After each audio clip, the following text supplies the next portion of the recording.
Siang buat semuanya, selamat datang di seminar online pada siang hari ini dengan tema Uang Rakyat Kemana, dan juga sudah hadir narasumber yang akan bergabung pada seminar online pada hari ini. Terima kasih buat narasumber yang sudah berkenan hadir, dan juga terima kasih buat para peserta yang juga sudah berkenan hadir untuk menyaksikan acara seminar online pada siang hari ini. Baik, sebelum saya memulai acara pada siang hari ini, ada informasi yang akan saya berikan buat peserta dan juga buat narasumber. Yang pertama adalah untuk narasumber dan para peserta diharapkan untuk tidak menghidupkan suara selama satu orang menghidupkan suara, supaya tidak menjadi gangguan ketika seseorang menyampaikan jawaban atau mungkin nanti ada yang menyampaikan pertanyaan. Yang kedua, untuk para peserta diharapkan tidak memberikan komentar terkait isu SARA dan mungkin komentar-komentar negatif lainnya, untuk tidak mengganggu selama acara seminar online ini berlangsung. Dan yang ketiga, buat para peserta juga diberikan kesempatan untuk bertanya kepada 7 narasumber yang sudah hadir pada siang hari ini, dan juga bisa melalui kolom komentar, nanti akan saya bacakan, dan juga bisa melalui open cam dan juga open mic untuk menanyakan langsung kepada 7 narasumber yang sudah hadir pada siang hari ini. Baik, sebelumnya saya sapa dulu, ada Ibu Haji Emma Yohana dari anggota DPD Provinsi Sumatera Barat. Halo Ibu, selamat siang, apa kabar? Selamat siang, alhamdulillah baik-baik. Selamat siang juga untuk semua baik, yang Ibu, hadir. Terima kasih buat Ibu Emma yang sudah. Baik, Ibu Emma, terima kasih sudah berkenan hadir. Dan juga ada Mas Ilham Setiawan Budi dari Asisten Ombudsman RI yang menggantikan Pak YK. Halo Mas Ilham, selamat siang, apa kabar? Halo, selamat siang Mas Haris. Alhamdulillah sehat.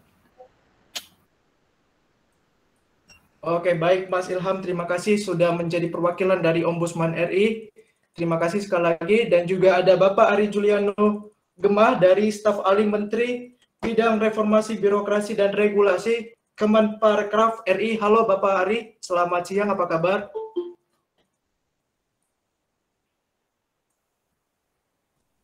Oke, baik, masih belum tersambung dengan Bapak Ari Juliano Gemah. Dan yang juga keempat ada Bapak Dr. Arya Wedakarna dari Senator DPD MPR RI. Halo Bapak Dr. Arya Wedakarna, selamat siang, apa kabar? Oke, baik, juga belum tersambung dengan Bapak Dr. Arya Wedakarna. Dan yang kelima ada Mbak Farah Ansori dari Wakil Ketua DPW Partai Nasdem DKI Jakarta. Halo Mbak Farah, selamat siang, apa kabar?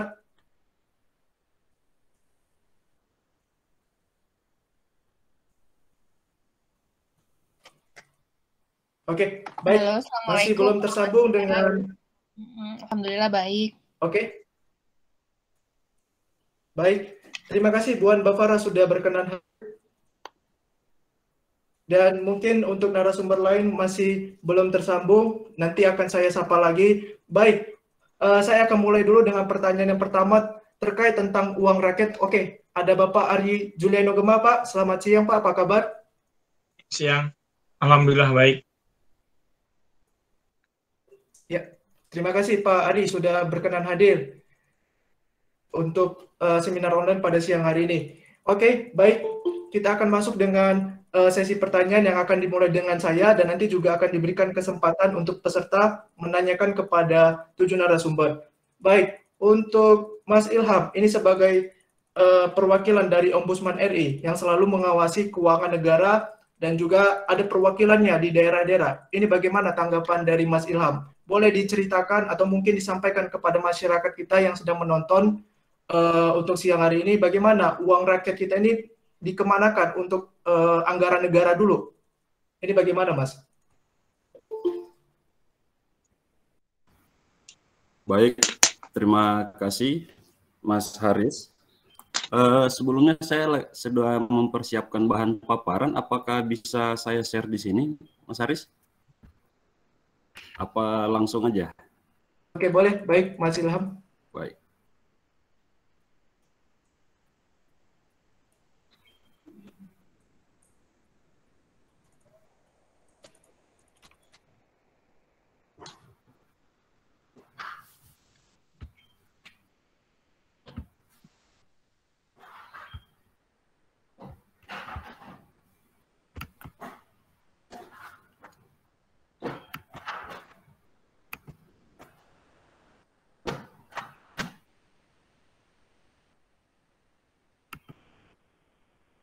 Udah kelihatan ya, Mas Haris ya? Udah bisa dilihat? Kalau dari saya sendiri belum kelihatan. Mungkin dari teman-teman lain bisa memberikan komentar apakah sudah Sudah, Pak. Sudah terlihat. Sudah, Kak. Sudah kelihatan. Terima kasih. Assalamualaikum warahmatullahi wabarakatuh. Yang kami hormati para narasumber, ada Bapak Arya Wedakarna, anggota DPD RI, ada Ibu Yohana dari DPD RI, ada Bapak Ari Juliono Gema dari Kemenparekraf RI, dan Ibu Farah Ansori dari Partai Nasdem Provinsi DKI Jakarta. Sebelumnya kami ucapkan terima kasih kepada Mas Ari, Mas Haris ya, beserta rekan-rekan dari Duo Lucky Channel Universitas Sudirman, dan para peserta yang kami banggakan.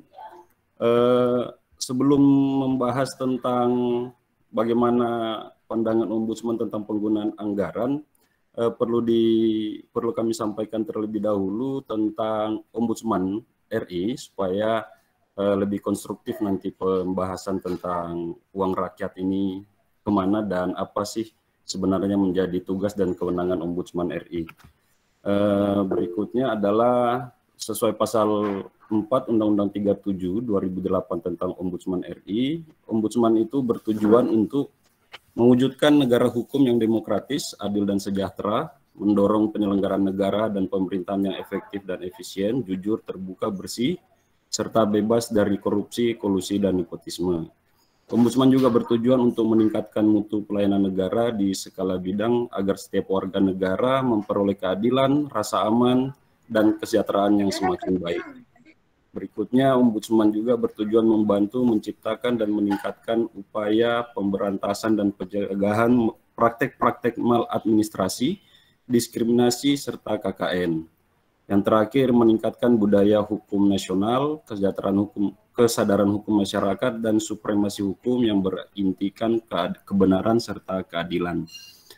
Dalam menjalankan tugasnya, Ombudsman selain bersandar pada Undang-Undang 37 2008, Ombudsman RI juga bersandar pada Undang-Undang 25 2009 tentang pelayanan publik, di mana ruang lingkup pelayanan publik itu dijelaskan meliputi pelayanan barang publik, jasa publik, serta pelayanan administrasi yang diatur dalam perundang-undangan.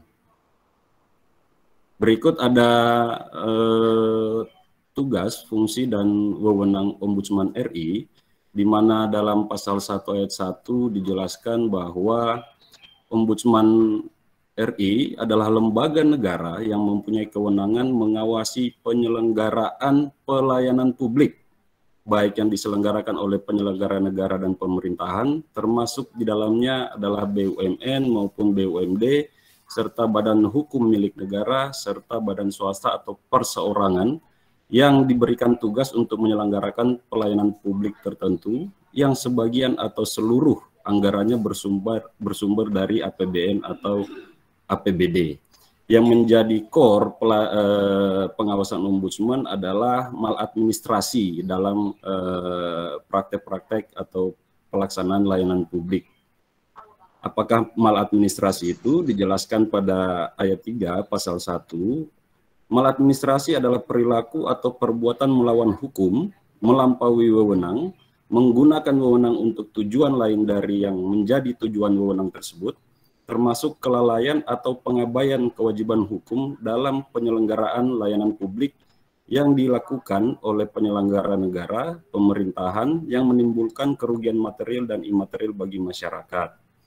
Ombudsman berfungsi mengawasi penyelenggaraan pelayanan publik sebagaimana dijelaskan dalam pasal 6, kemudian di pasal 7 dijelaskan lebih rigid tentang tugas-tugas Ombudsman, diantaranya adalah menerima laporan dugaan maladministrasi oleh penyelenggara layanan publik, yang tentunya laporan tersebut dapat disampaikan oleh masyarakat, orang perorangan maupun badan hukum, misal seperti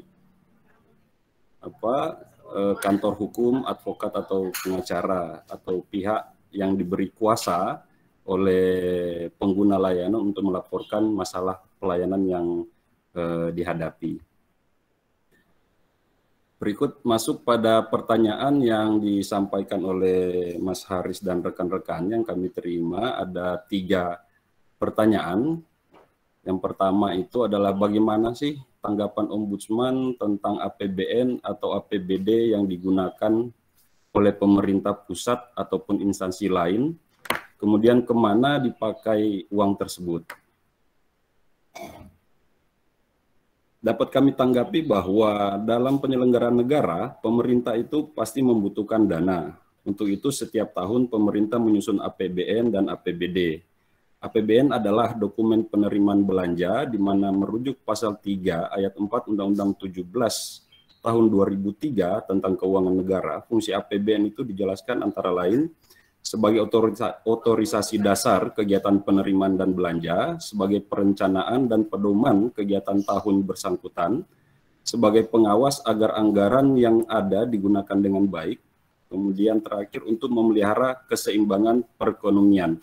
Jadi secara umum anggaran negara ditujukan untuk mendukung penyelenggaraan negara, baik dalam bentuk belanja non-operasional seperti gaji dan honor para aparatur penyelenggara negara, operasional seperti kegiatan-kegiatan setiap kementerian lembaga maupun belanja barang. Nah, dalam konteks pelayanan publik, APBN ditujukan untuk pemenuhan kebutuhan masyarakat dalam bentuk pelayanan barang publik, pelayanan jasa publik, dan pelayanan administratif.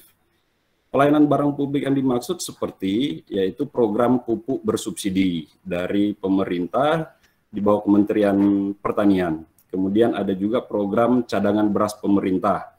Nah itu 2 contoh misal dalam penyelenggaraan barang publik, layanan barang publik. Kemudian yang berikutnya pelayanan jasa publik, yaitu kesehatan, pendidikan, rumah sakit dan sekolah dan lain-lain. Dan yang ketiga adalah pelayanan administrasi seperti KTP, akte kelahiran kalau dia di perbankan, yaitu rekening bank, itu adalah jenis-jenis layanan administratif. Untuk menjawab pertanyaan nomor 1 ini juga masih sejalan dengan pertanyaan nomor 2 yang disampaikan oleh Mas Haris dan rekan-rekan. Apakah ada temuan penyelewengan dalam menggunakan APBN atau APBD? Apa saja penyelewengan yang dilakukan dalam menggunakan APBN atau APBD bila ditemukan penyelewengan? Nah, dari pertanyaan ini kami coba mau melihatnya dalam perspektif Ombudsman, yaitu dalam layanan publiknya. Karena untuk penggunaan APBN ataupun APBD secara keseluruhan, karena APBN itu kompleks ya, Ombudsman, bukan ranah Ombudsman untuk melihat atau menentukan bahwa terjadi penyelewengan dalam penggunaan APBN, karena otoritas yang lebih memiliki kompetensi maupun kewenangan dalam perspektif dugaan penyelewengan dan lain-lain dalam penggunaan APBN itu ada BPK dan juga tentunya ada DPR RI sebagai fungsi kontrol dan pengawasan anggaran tentunya. Nah, kalau Ombudsman lebih teknis lagi ya dalam program pemerintah seperti tadi sebelumnya saya beri contoh yaitu dalam penyelenggaraan layanan publik dalam kebijakan pupuk bersubsidi misalnya, tentunya ini menggunakan APBN. Begitupun juga dengan cadangan beras pemerintah, itu juga programnya menggunakan APBN. Pupuk bersubsidi ini kalau nggak salah ya, kisaran angka anggarannya itu di tahun 2021 itu mencapai 32 triliun anggaran APBN yang digunakan untuk program pupuk bersubsidi ini. Cadangan beras pemerintah juga setiap tahun kurang lebih sekitar 2 triliun. Nah, bagaimana Ombudsman, dalam perspektif Ombudsman memastikan bahwa kegiatan atau program pemerintah yang menggunakan APBN ini berjalan dengan baik sesuai amanat Undang-Undang 25 tahun 2009 tentang penyelenggaraan layanan publik. Ombudsman lebih pada tugas bagaimana memastikan layanan yang diberikan oleh pemerintah lewat program-program sebagaimana disebutkan tadi itu berjalan dia tepat guna, tepat hasil, diakses oleh orang-orang yang memang menjadi subjek dari tujuan program tersebut diselenggarakan gitu. Sebagai informasi, di tahun 2021 ini per tanggal 10 September total laporan pengaduan yang diterima oleh Ombudsman terkait penyelenggaraan layanan publik oleh pemerintah maupun lembaga negara total ada 8.655. Artinya kita melihat bahwa dalam proses pelaksanaan penyelenggaraan layanan publik ini masih banyak masalah dan kekurangan yang dilaksanakan oleh penyelenggara, yaitu pemerintah. Namun untuk mengetahui apakah anggaran itu diselewengkan atau tidak, itu lagi kembali ke awal bahwa itu bukan merupakan kewenangan Ombudsman, tapi Ombudsman lebih menyoroti tentang bagaimana program itu bisa tepat guna. Misal seperti kegiatan penyidikan atau pemeriksaan yang kami lakukan terhadap program subsidi pupuk. Itu di bulan April kami masih menemukan bahwa penerima subsidi pupuk itu belum tepat sasaran. Banyak oknum-oknum yang sebenarnya bukan petani tapi terdaftar sebagai petani dan mengakses pupuk bersubsidi tersebut. Nah, ini catatan-catatan atau temuan-temuan yang Ombudsman temui di lapangan dalam proses pelaksanaan layanan publik yang menggunakan anggaran negara. Kemudian pertanyaan terakhir yang disampaikan, bagaimana Ombudsman sendiri memberikan transparansi terhadap penggunaan APBN atau APBD ke masyarakat? Apakah kurangnya transparansi yang dilakukan oleh pemerintah pusat ataupun daerah? Ombudsman sendiri dalam bekerja atau dalam menjalankan tugas dan kewenangannya tentu menggunakan anggaran dari pemerintah pusat, dari negara melalui APBN. Kurang lebih kami setiap tahun itu anggaran yang kami kelola sekitar 300 miliar ya, itu untuk seluruh Indonesia. Nah, bentuk pertanggungjawaban kami setiap tahun, di akhir tahun itu kami menerbitkan laporan tahunan atau laptah. Itu kami sampaikan kepada DPR, kemudian juga kepada Bapak Presiden, dan juga kami publikasikan di website kami sebagai bentuk pertanggungjawaban kepada masyarakat, kepada publik, tentang penggunaan anggaran yang ditujukan demi melaksanakan tugas dan fungsi Ombudsman dalam mengawasi penyelenggaraan layanan publik di Indonesia. Kemudian apa kurangnya transparansi yang dilakukan oleh pemerintah, baik pusat maupun daerah dalam konteks APBN? Ada beberapa kementerian lembaga yang kami temukan itu tidak di semua websitenya merilis anggaran atau pengelolaan anggaran yang mereka terima. Namun kami tidak bisa menyebutkan satu persatu nama kementerian lembaganya, tapi kalau ingin melihat contoh yang konkret dari proses transparansi anggaran itu, sepertinya kita bisa mencontoh pada pemerintah desa. Itu kalau kita lihat di setiap kantor desa, kebanyakan itu di depan kantornya itu ada banner besar, itu berisi tentang anggaran APBDes dan peruntukan kegiatan untuk penggunaan anggarannya seperti apa. Nah, itu mudah diakses oleh masyarakat desa. Sementara kalau format yang kita pakai sekarang lebih banyak untuk ke publiknya melalui website. Sementara tidak semua kelompok masyarakat mampu atau terbiasa menggunakan website untuk mengakses informasi anggaran dari kementerian lembaga. Mungkin itu saja sebagai pengantar dari kami, Mas Haris. Untuk selanjutnya bisa kita perdalam dalam sesi diskusi nantinya. Sekian Mas Haris, terima kasih. Oke, baik Mas Ilham, terima kasih atas penjelasannya untuk teman-teman peserta yang sudah hadir. Dan mungkin sebelum saya lanjut ke para pembicara yang akan menyampaikan jawaban, saya sapa dulu lagi ada Bapak Asep dari anggota DPRD Kota Bandung, fraksi PKS. Halo Bapak Asep, selamat siang. Selamat siang, Pak Aris. Ya, apa kabar Pak Asep? Baik, baik. Baik, Pak Asep, terima kasih sudah hadir di dalam perbincangan pada siang hari ini. Dan juga ada Bapak Dr. Arya Wedakarna, apakah sudah bergabung Bapak Dr. Arya Wedakarna dari Senator DPD MPR RI? Oke, baik, belum bergabung juga, dan juga ada dua narasumber lagi yang akan bergabung, yaitu dari anggota DPRD DKI Jakarta dan juga dari DPW PSI Sumut. Baik, saya lanjut dulu ke pertanyaan berikutnya. Ini untuk Bapak Asep, Pak Asep Mulyadi. Ini bagaimana tanggapan Bapak tadi terkait uang rakyat, apalagi masyarakat kita membayar pajak kepada pemerintah daerah dan juga kepada pemerintah pusat. Ini apakah sudah menunjukkan bahwa uang rakyat ini dipakai betul-betul di Kota Bandung, atau masih ada kekurangan-kekurangan yang dilakukan dari pemerintah daerah di dalam memakai uang rakyat ini, Pak Asep? Ya, baik, terima kasih. Selamat siang buat semuanya. Assalamualaikum warahmatullahi wabarakatuh. Terima kasih atas undangannya. Kemudian juga terima kasih atas tadi mungkin beberapa penjelasan dari Ombudsman. Perlu kami sampaikan bahwa ketika kita bicara pendapatan asli daerah, tentu kan itu berasal dari masyarakat, dari rakyat ya. Dan kalau di daerah biasanya, kalau di pemerintahan kota atau kabupaten, itu kan pendapatan asli daerah ya tidak lebih dari pendapatan pajak biasanya. Ya, di situ ada pajak hotel, ya, kemudian ada pajak restoran, kemudian hiburan, ada reklame, ya, kemudian ada penerangan jalan, ada juga pajak parkir.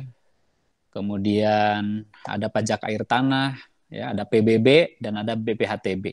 Jadi biasanya kalau di pemerintah kota dan kabupaten, ya, khususnya seperti di Kota Bandung, itu biasanya ada 9 mata pajak ya untuk di pajak daerah. Tapi tentu di samping itu juga pemerintah daerah biasanya ada juga selain dari PAD itu ada dari hasil retribusi ya, dari retribusi daerah. Kemudian ada juga biasanya dari pendapatan transfer dari pusat ya maupun dari provinsi, yang tadi juga sudah disampaikan, atau bisa jadi dari pendapatan lain-lain yang sah. Nah, kemana sebetulnya pajak-pajak daerah yang sudah diambil oleh pemerintah?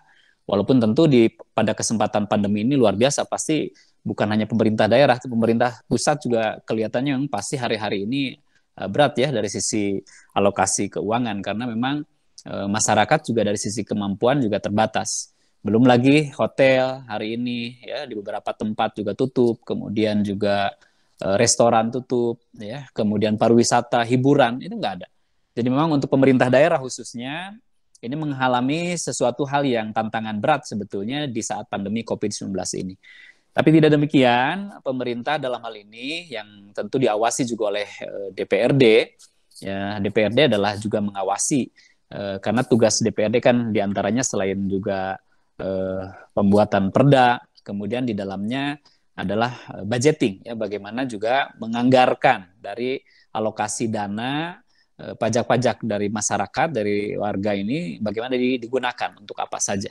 Ya, sebagaimana kita ketahui sebetulnya kalau kita bicara tentang pendapatan atau APBD ya daerah, itu pasti di dalamnya ada belanja-belanja yang memang menjadi faktor atau tujuan dari pemerintah. Ya, biasanya di dalam pemerintah itu ada yang menjadi urusan pemerintah wajib begitu ya, yang ini berkaitan dengan pelayanan dasar biasanya. Kemudian juga ada urusan pemerintahan wajib yang memang tidak berkaitan dengan urusan pelayanan dasar. Ya, ada juga urusan pemerintahan pilihan. Ya. Kemudian ada unsur pendukung, urusan pemerintah, ada urusan pemerintah yang memang penunjang di situ. Ada unsur pengawasan, ada unsur kewilayahan, itu juga semua harus dilakukan oleh pemerintah. Di samping memang ada unsur pemerintahan umum. Jadi kalau kita bicara tentang pemerintahan wajib ya, urusan pemerintahan wajib atau yang berkaitan dengan pelayanan dasar, pasti kan di dalamnya hubungannya dengan pendidikan. Ya, kalau di pemerintah daerah di kota kabupaten seperti di Kota Bandung itu biasanya untuk pendidikan dasar ini adalah SD dan SMP. Jadi level SD dan SMP itu menjadi tanggung jawab dari pemerintah kota. Ya, sementara untuk level SMA itu biasanya dibebani oleh pemerintah provinsi. Kemudian juga urusan pemerintahan di bidang kesehatan itu juga sama. Ya, hari-hari ini tentu kalau kita bicara dengan pandemi COVID-19 maka fokus anggaran ini juga menjadi banyak sekali masuk ke dalam bidang kesehatan, ya. Makanya banyak sekali kita udah beberapa kali melakukan perubahan, refocusing begitu, supaya memang alokasi untuk bidang kesehatan ini menjadi penting buat kita di saat pandemi COVID-19 ini. Kemudian juga yang tidak kalah penting adalah tentu di situ ada urusan pemerintahan bidang perumahan dan kawasan pemukiman. Ya, warga harus diurus di situ. Bagaimana pemukimannya, bagaimana kawasan perumahannya, ya. Begitupun juga penataan ruang, ya, di Staru kalau di pemerintah kota, ya, jalan-jalan, kemudian penerangan umum, ya, jembatan, kemudian saluran air dan sebagainya itu juga menjadi penting, harus diurus oleh pemerintah di urusannya dengan pekerjaan umum dan penataan ruang. Ada juga di situ urusan-urusan yang sifatnya bidang ketentraman dan ketertiban, ya, dan perlindungan masyarakat. Itu juga menjadi kewajiban pemerintah daerah, dan itu tentu menggunakan juga alokasi-alokasi anggaran dari pendapatan daerah. Begitupun ada urusan-urusan pemerintah di bidang sosial, ya. Kita tahu hari-hari ini masyarakat dengan pandemi COVID-19 ini urusan sosial menjadi urgen, ya. Pemerintah pusat tentu sudah memberikan di situ untuk DTKS, ya, tapi di luar situ banyak sekali masyarakat sebetulnya hari ini itu menjadi miskin baru begitu.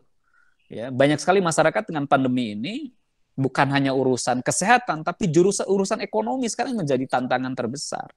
Makanya saya selalu menyampaikan kepada pemerintah ini, pemerintah harus seimbang hari ini menghadapi urusan kesehatan dengan urusan ekonomi. Karena urusan kesehatan dan ekonomi itu persis seperti dua mata pisau begitu.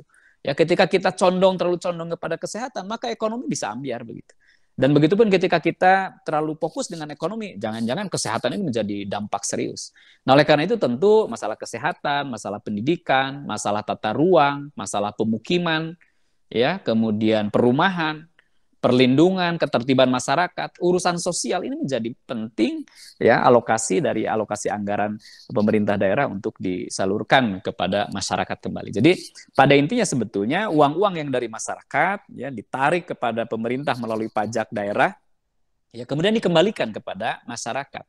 Tentu itu dalam pengawasan juga di DPRD. Jadi pemerintah tentu tidak sembarangan juga menggunakan alokasi anggaran, karena itu juga berdasarkan pertimbangan, pembahasan yang sangat matang dan persetujuan dari DPRD yang merupakan wakil cermin juga dari aspirasi masyarakat. Begitu, Mas.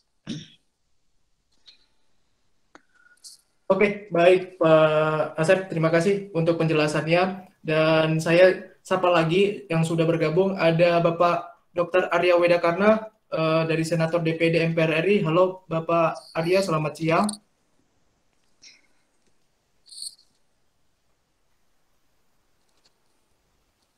Halo Bapak Arya, selamat siang Bapak Arya. Oke, baik. Ya, bisa mendengar ya? Bisa mendengar Pak.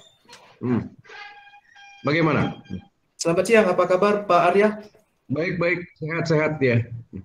Baik Pak Arya, terima kasih sudah hadir untuk berbincang terkait uang rakyat kemana. Terima kasih sekali lagi Pak Arya. Dan saya sambung lagi ke Bapak Ari Juliano Gemah. Halo Pak Ari, ini bagaimana untuk dari pariwisata sendiri? Karena kita tahu bahwa pariwisata masih banyak kekurangan untuk perbaikan-perbaikan. Apakah anggaran yang digunakan sudah benar atau masih belum Pak? Untuk anggaran dari Kementerian Pariwisata ini Pak? Ya, terima kasih, Haris. Jadi mungkin memang perlu dipahami bahwa ini pariwisata adalah industri yang paling terkena dampak luar biasa dari pandemi ini. Dalam beberapa kegiatan program kerja kita, fokusnya adalah memang melakukan pemulihan. Jadi bagaimana strateginya adalah melakukan pemulihan di sektor pariwisata dan juga ekonomi kreatif.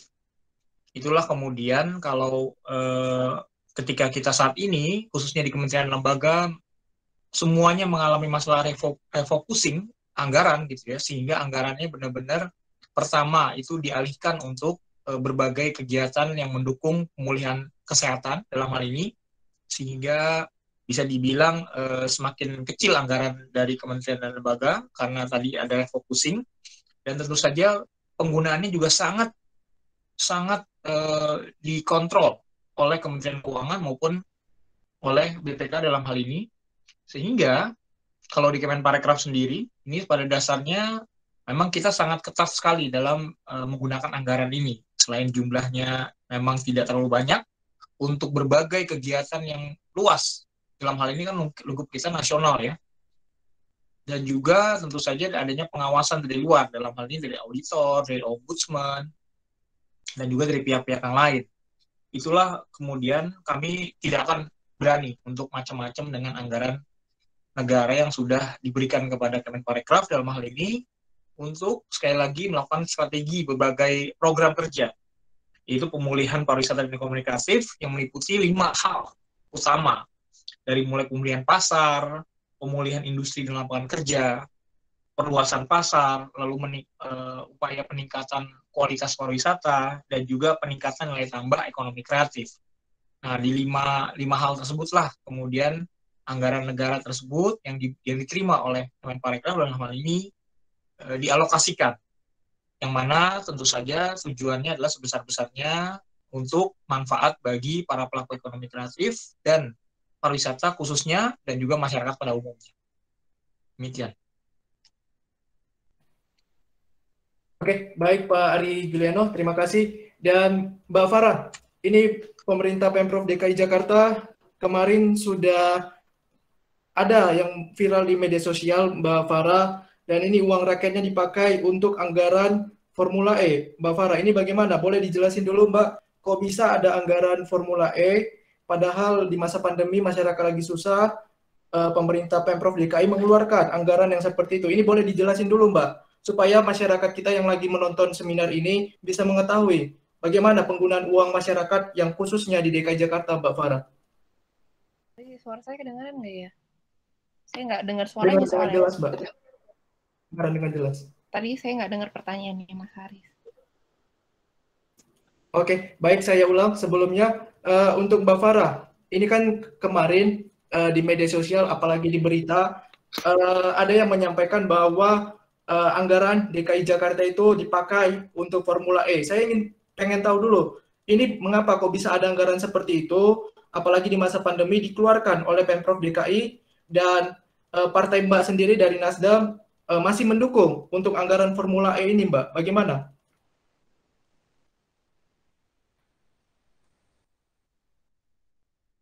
Wah, gimana tuh Formula E?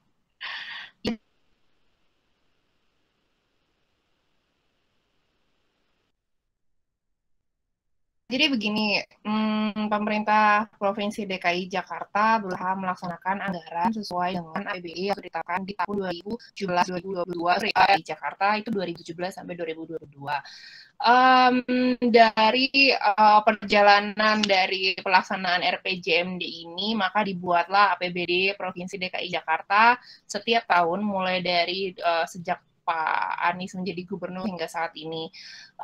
Kalau umpamanya terkait dengan Formula E, saya tidak bisa berbicara lebih jauh, tapi saya ingin memberikan gambaran seperti ini.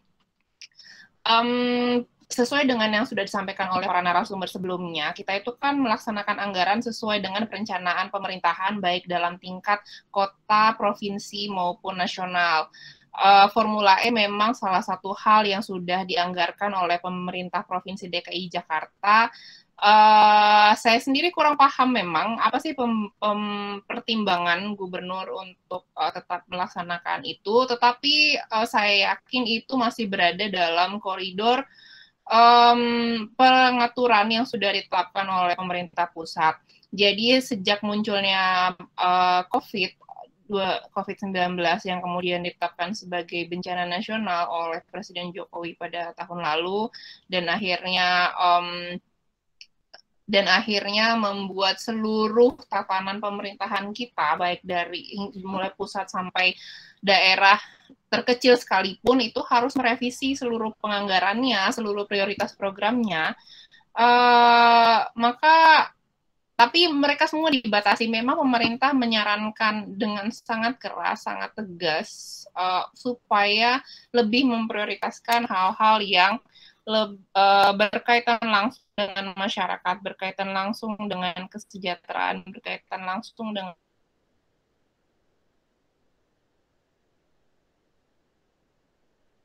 kemiskinan, tetapi tidak tidak kemudian mengabaikan rencana yang sudah dicanangkan sebelumnya gitu.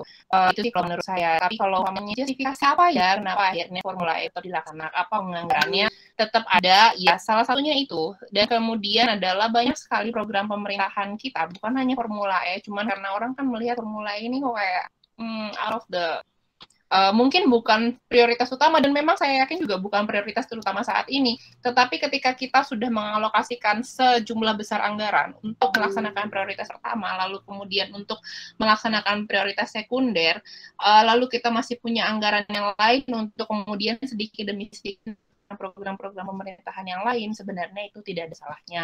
Hanya mungkin itu pengetahuan dan pemahaman terkait dengan penganggaran pemerintahan seperti ini dan bagaimana melaksanakannya memang belum begitu meluas di masyarakat, sehingga pasti mengundang kritik yang luar biasa dari masyarakat. Oke, baik Mbak Farah, terima kasih untuk penjelasannya terkait anggaran yang kemarin baru final di DKI Jakarta. Dan mungkin saya ingin ke Ibu Emma, sebagai anggota DPD RI. Ibu Emma, bagaimana anggaran yang digunakan oleh DPD sendiri untuk masyarakat kita? Apakah sudah merata di Sumatera Barat, Ibu Emma?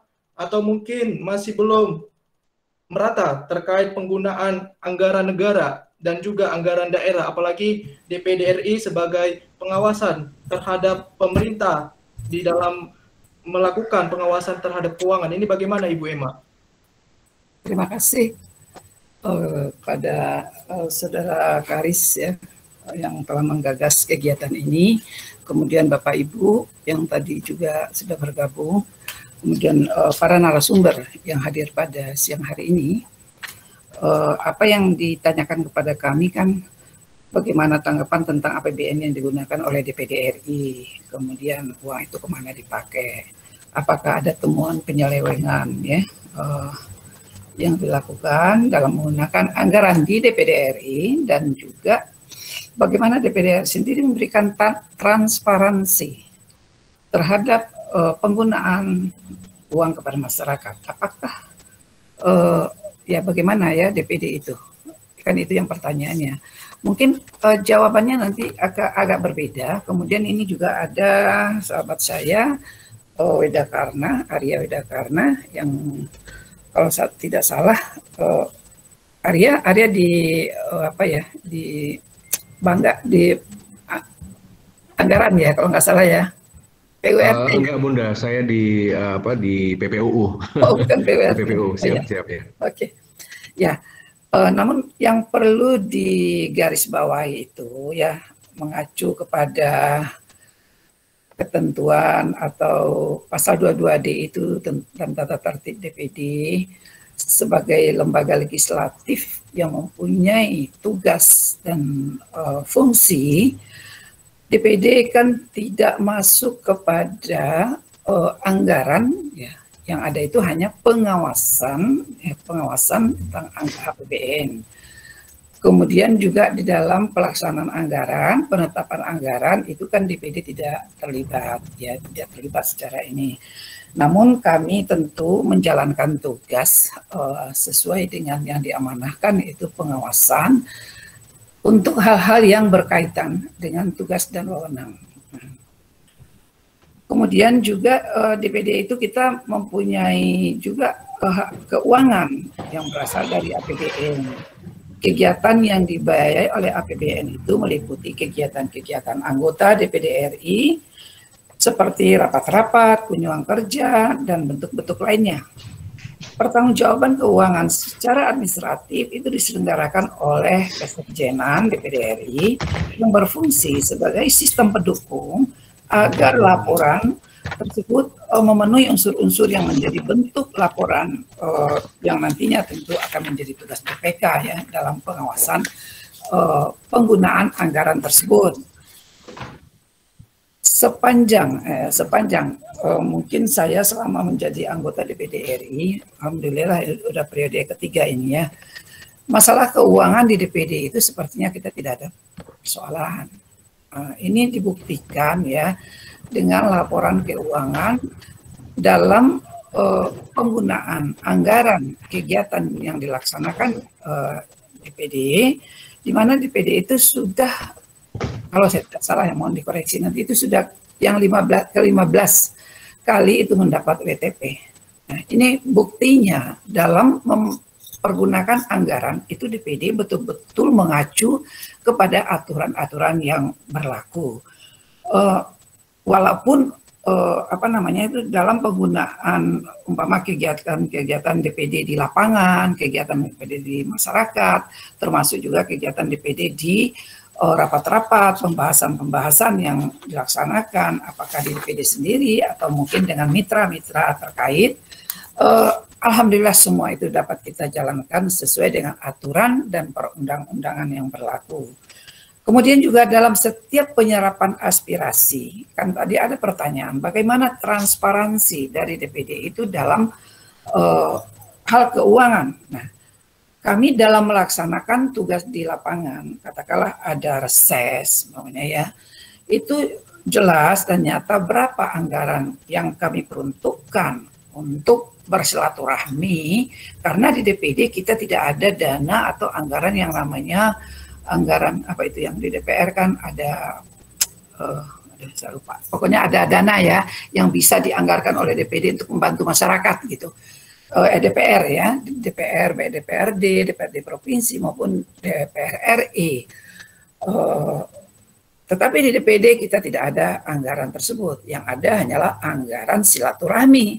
Itu tidak jauh umpamanya, biasalah kalau silaturahmi ini mungkin kita membantu mereka mengadakan pertemuan, kemudian kalaupun ada, nah ini mungkin perlu saya sampaikan ya, kalaupun ada kita DPD memberikan bantuan-bantuan kepada masyarakat, apalagi dalam masa pandemi ini, hampir semua anggota DPD itu bergerak di daerahnya, itu tidak lepas dari keuangan pribadi anggota tersebut. Saya katakan keuangan pribadi karena tidak ada dianggarkan, ya, tidak ada dianggarkan untuk baksos, untuk bantuan, untuk lain-lainnya. Namun sebagai kami anggota DPD yang telah dipercaya dan dipilih oleh masyarakat, mungkin sudah saatnya kita juga berbagi di lapangan. Mungkin kalau kita DPD ya, ini ya mungkin Haris ya, yang bisa saya sampaikan secara garis besar. Kalau mungkin ada nanti, ini mungkin Pak Arya juga bisa menambahkan nanti, karena ini kan kami sama-sama satu lembaga ya, jadi kita saling, artinya masalah keuangan ini di DPD itu kita sangat transparan sekali. Terima kasih. Oke, baik Ibu Emma, terima kasih. Pak Arya, boleh ditambahin dari jawaban Ibu Emma, bagaimana anggaran yang dilakukan DPD sendiri untuk masyarakat kita, Pak Arya? Ya, jadi terima kasih ini kepada kawan-kawan dari parlemen, dari ombudsman, dan juga dari kolega kami, dari Bunda, senator, yang telah memberikan tadi pandangan-pandangan terhadap bagaimana sebenarnya menyelamatkan uang negara. Secara terbatas, memang di DPD RI, kami selaku anggota DPD, memiliki suatu perbedaan cukup signifikan terkait dengan masalah anggaran dengan senior kami, yaitu DPR RI. Jadi salah satu fungsi yang tidak dimiliki oleh DPD ini adalah fungsi penganggaran. Ya. Kenapa di DPD tidak ada badan anggaran seperti di DPR RI? Nah, sebenarnya dari fungsi ini ada suatu berkah juga.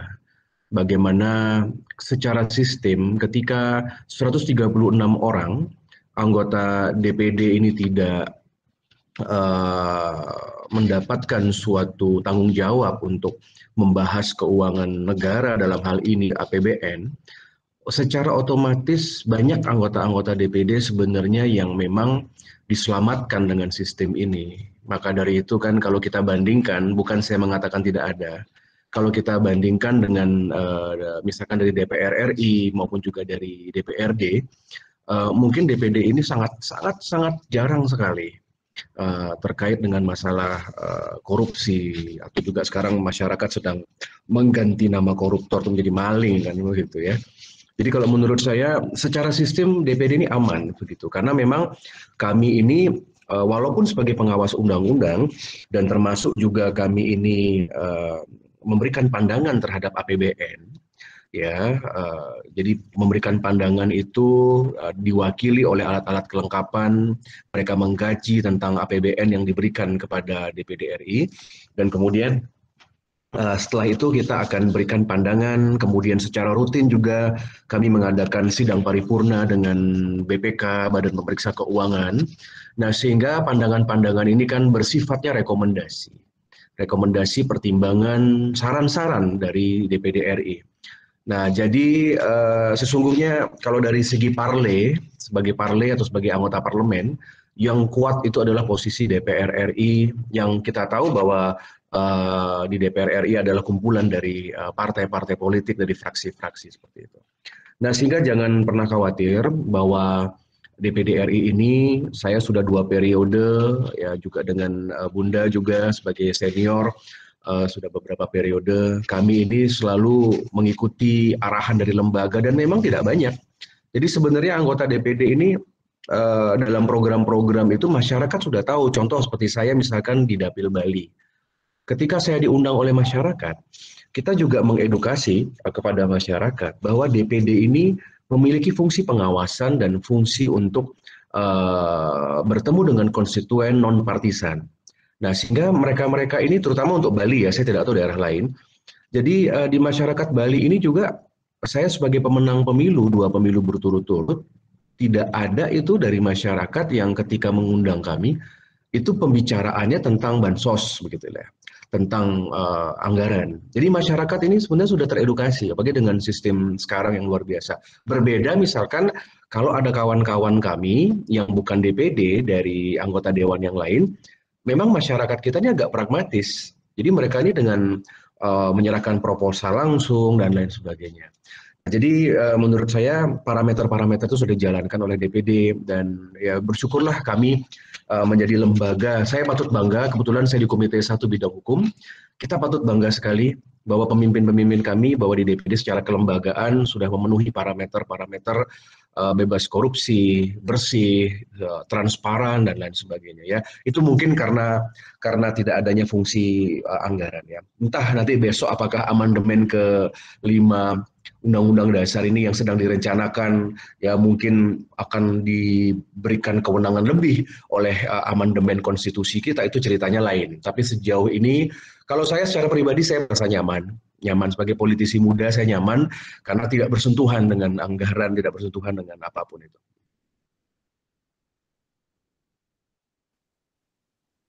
Oke, baik Pak Arya, terima kasih atas jawaban Bapak. Dan mungkin dari teman-teman peserta, ada yang mau menanyakan langsung kepada 6 narasumber yang sudah hadir, bisa melalui open mic atau juga melalui kolom komentar chat. Nanti saya akan tanyakan yang menanyakan melalui kolom komentar chat, atau mungkin ada yang menanyakan langsung melalui open mic. Saya persilakan 2 orang peserta untuk menanyakan langsung.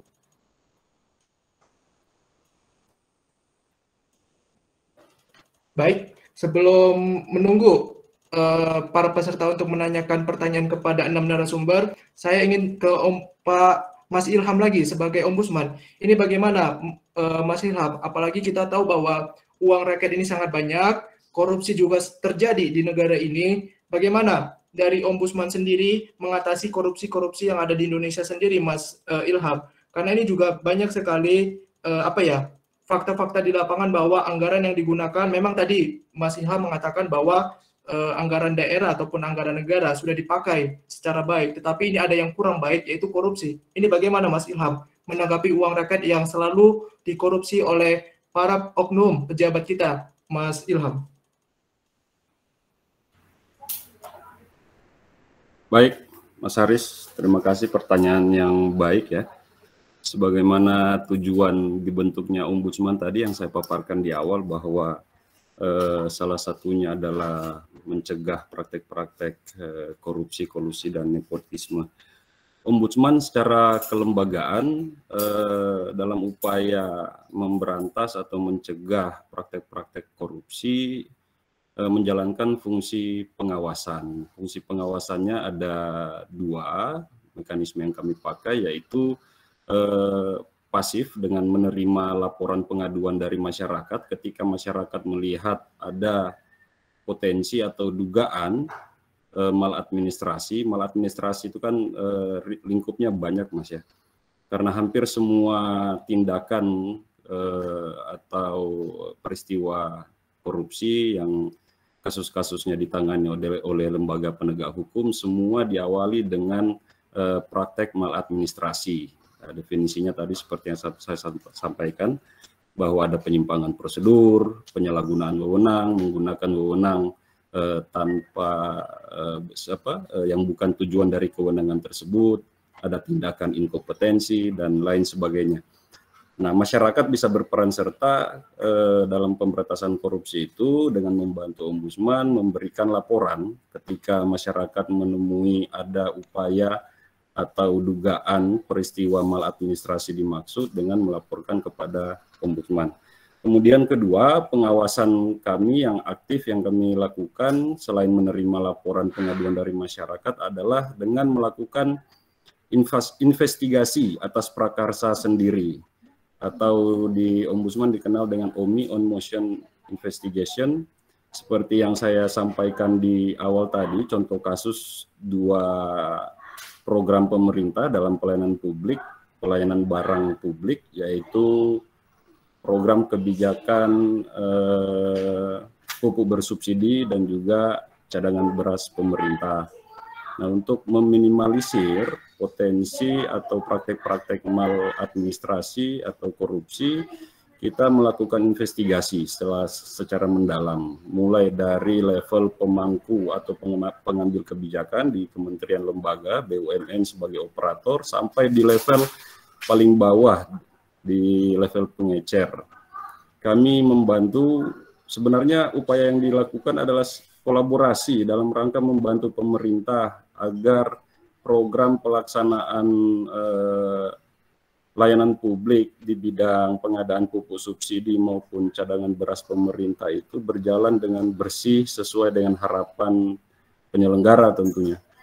Nah, adapun temuan-temuan yang kami dapatkan di lapangan atau hasil deteksi yang kami peroleh di lapangan disampaikan kepada pemerintah atau penyelenggara atau instansi terkait untuk dilakukan revisi apabila ada potensi maladministrasi dari segi peraturan perundang-undangan, itu bisa dalam bentuk Kepres, Kepmen, Permen, dan lain sebagainya. Kami akan berikan masukan bahwa atas produk peraturan dimaksud supaya dilakukan perbaikan untuk meminimalisir potensi terjadinya praktek-praktek korupsi.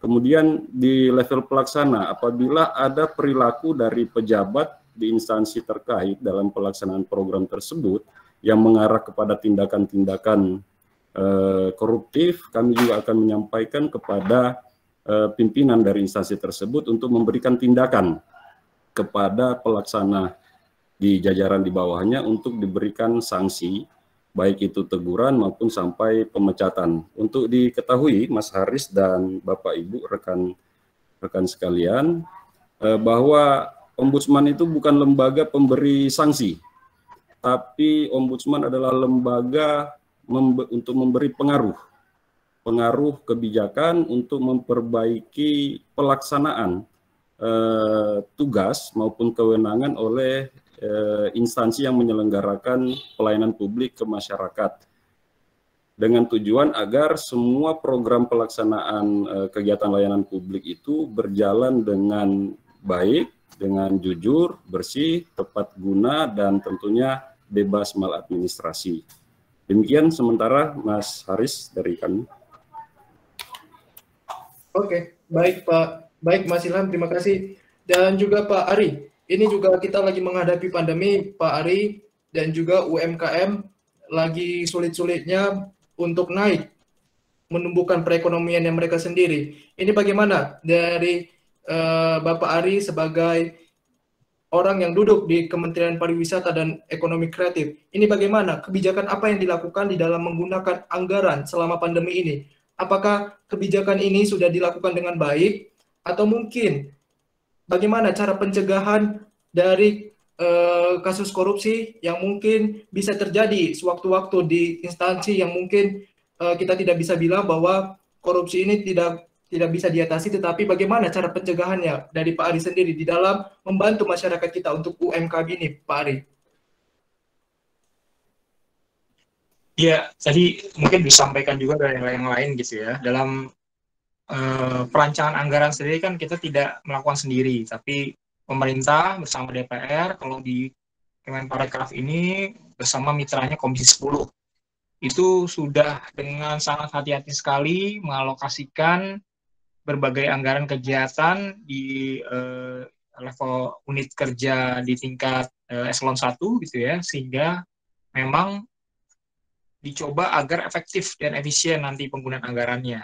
Gitu. Karena dipantau terus oleh anggota DPR dalam hal ini Komisi 10 yang memang punya tugas untuk pengawasan anggaran tersebut. Dan pada pelaksanaannya kita juga biasanya juga kan ketika kita menyalurkan bantuan atau menyalurkan program, itu biasanya kita dibantu oleh kurator. Kurator ini adalah pihak independen yang kita tunjuk. Mereka adalah orang-orang yang ahli, yang expert dalam menentukan, dalam memberikan masukan kepada kita ketika kita ingin memberikan bantuan. Contoh misalnya, kita pernah menyelenggarakan bantuan pemerintah, Banper, untuk perbaikan revitalisasi sarana fisik untuk pelaku ekonomi kreatif. Nah, untuk menentukan pihak-pihak mana yang bisa mendapatkan Banper berdasarkan undangan atau berdasarkan proposal mereka, itu kita tidak menentukan sendiri. Kita juga mengajak pihak-pihak yang independen untuk membantu kita merekomendasikan seandainya proposal mana yang sekiranya itu tepat untuk dibantu, seperti itu. Begitu juga ketika kita memberikan bantuan BIP, bantuan insentif pemerintah yang diberikan kepada pelaku usaha pariwisata dan ekonomi kreatif. Penentuannya juga seperti itu, bahwa ketika ada proposal yang masuk, maka kita juga dibantu oleh kurator, dalam hal ini pihak-pihak independen, untuk membantu kita menentukan mana pihak-pihak juga yang layak untuk diberikan bantuan insentif pemerintah tersebut. Terus kemudian CSE juga begitu, jadi kita juga memberikan fasilitasi sertifikasi CSE, Cleanliness, Healthy, Safety, and Environment Sustainability. Jadi tempat-tempat usaha pariwisata dan ekonomi kreatif kita berikan sertifikasi tersebut agar untuk memberikan jaminan kepada konsumen agar mereka nyaman dari segi kesehatan, kebersihan, keselamatan, dan kelestarian lingkungan. Itu juga kita melibatkan pihak independen. Dalam hal ini lembaga-lembaga sertifikasi untuk melakukan sertifikasi kepada pelaku-pelaku usaha yang memiliki tempat usaha pariwisata dan ekonomi kreatif. Jadi kita dalam melakukan pemberian bantuan, fasilitasi, dan lain-lain itu pasti kita mengajak pihak-pihak lain untuk membantu kita, memberikan rekomendasi agar kita lebih objektif dan juga tidak tidak menghindari adanya konflik of interest, sehingga yang kita bantu nanti memang adalah benar-benar pihak yang layak mendapat bantuan atau fasilitasi tersebut. Dan tentu saja di akhir ketika pada saat pertanggungjawabannya kita kan juga diaudit oleh BPK dalam hal ini. Nah, selama ini alhamdulillah Kemenpar dalam hal ini kemarin juga itu kan tanpa catatan gitu ya. Jadi kita mendapat mendapat yang bagus dari auditor. Dulu di Bekraf juga begitu gitu, waktu sebelum digabung Kemenpar dan Bekraf juga sebelum digabung juga mendapat peringkat yang baik dari Badan Pemeriksa Keuangan. Oleh karena itu kita merasa bahwa memang berarti hal yang kita lakukan selama ini melalui pelibatan pihak independen dalam menentukan atau merekomendasikan pihak-pihak mana yang mendapat bantuan tersebut, pada akhirnya memang dapat mengamankan posisi kita dari potensi-potensi penyalahgunaan wewenang, termasuk juga penyalahgunaan nantinya uang yang digunakan atau anggaran yang digunakan untuk memberikan bantuan kepada masyarakat. Dan alhamdulillah sampai saat ini kita tidak menemukan laporan yang signifikan atau hal-hal yang sifatnya substantif berkenaan dengan pelanggaran berkaitan dengan pelayanan masyarakat kita maupun penggunaan keuangan dalam rangka memberikan fasilitasi bantuan tersebut. Nah, demikian. Baik, Pak Ari, terima kasih. Dan juga Pak Asep, saya apresiasi dari pemerintah Kota Bandung yang sudah melakukan pembenahan taman-taman bagus, fasilitas juga sangat bagus di Kota Bandung. Saya sangat apresiasi buat Kota Bandung. Tetapi ini Pak Asep, ini bagaimana ini kan juga banyak, ada juga kekurangan dari pemerintah kita di daerah. Ini bagaimana cara dari pemerintah daerah, apalagi khususnya Kota Bandung, menghindari uang itu dipakai untuk meminta fasilitas mewah. Karena kita tahu bahwa ini sangat sensitif sekali buat masyarakat kita, apalagi di masa pandemi ini. Bagaimana dari pemerintah Kota Bandung di dalam mengantisipasi uang-uang yang dipakai untuk fasilitas mewah yang diberikan kepada pemerintah Bandung. Ini bagaimana Pak? Ya, jadi kondisi hari ini ya saya melihat memang berbeda ya, dengan pandemi COVID-19 ini merubah segalanya. Jadi cara pengelolaan pemerintah juga memang harus ada perubahan ya. Program-program kerja juga harus ada perubahan. Ya, tadi saya sampaikan di awal bagaimana perhatian pemerintah sekarang ini sebetulnya, khususnya di pemerintah daerah, kota misalnya, itu menginduk juga kepada arahan dari pemerintah pusat bagaimana pentingnya masalah kesehatan dan masalah ekonomi. Jadi hari ini recovery ekonomi menjadi hal yang penting sebetulnya dilakukan oleh pemerintah daerah. Oleh karena itu tentu program-program yang dilakukan oleh pemerintah daerah ini memang harus ada cara-cara baru, ya, gaya-gaya baru yang memang tidak harus selalu sama dengan apa yang dilakukan sebelum pandemi. Karena pola pikir dan cara pendapatannya juga sekarang berbeda nih. Masyarakat ini luar biasa sekarang. Ya, tadi saya sampaikan kan, hotel tutup, kemudian rumah makan juga tutup, kemudian hiburan juga serba terbatas. Maka memang pemerintah harus kreatif di sini untuk mencari cara untuk bagaimana mendapatkan dana-dana untuk menambah PAD itu. Nah, oleh karena itu tentu hari ini sangat sensitif ya, bagaimana pemerintah ketika masyarakat sekarang sedang menghadapi masalah yang sangat besar, masalah kesehatan dan ekonomi, tentu pemerintah harus sensitif juga kepada apa-apa yang sekiranya bisa menimbulkan hal-hal negatif, ya, pandangan negatif dari masyarakat. Ya, oleh karena itu tentu kami di DPRD terus-menerus melakukan pengawasan kepada pemerintah kota khususnya agar hal ini menjadi perhatian pemerintah kota.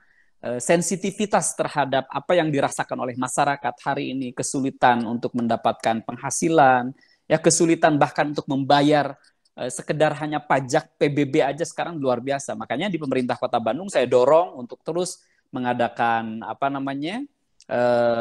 pengurangan-pengurangan, kemudian sistem-sistem diskon dan kemudahan-kemudahan untuk pembayaran PBB bagi masyarakat. Karena kita tahulah dengan kondisi seperti ini tentu masyarakat menjadi berat untuk melakukan pembayaran itu. Jangankan untuk melakukan pembayaran, kadang-kadang untuk kebutuhan sehari-hari yang menjadi kebutuhan vital masyarakat pun hari ini menjadi sulit.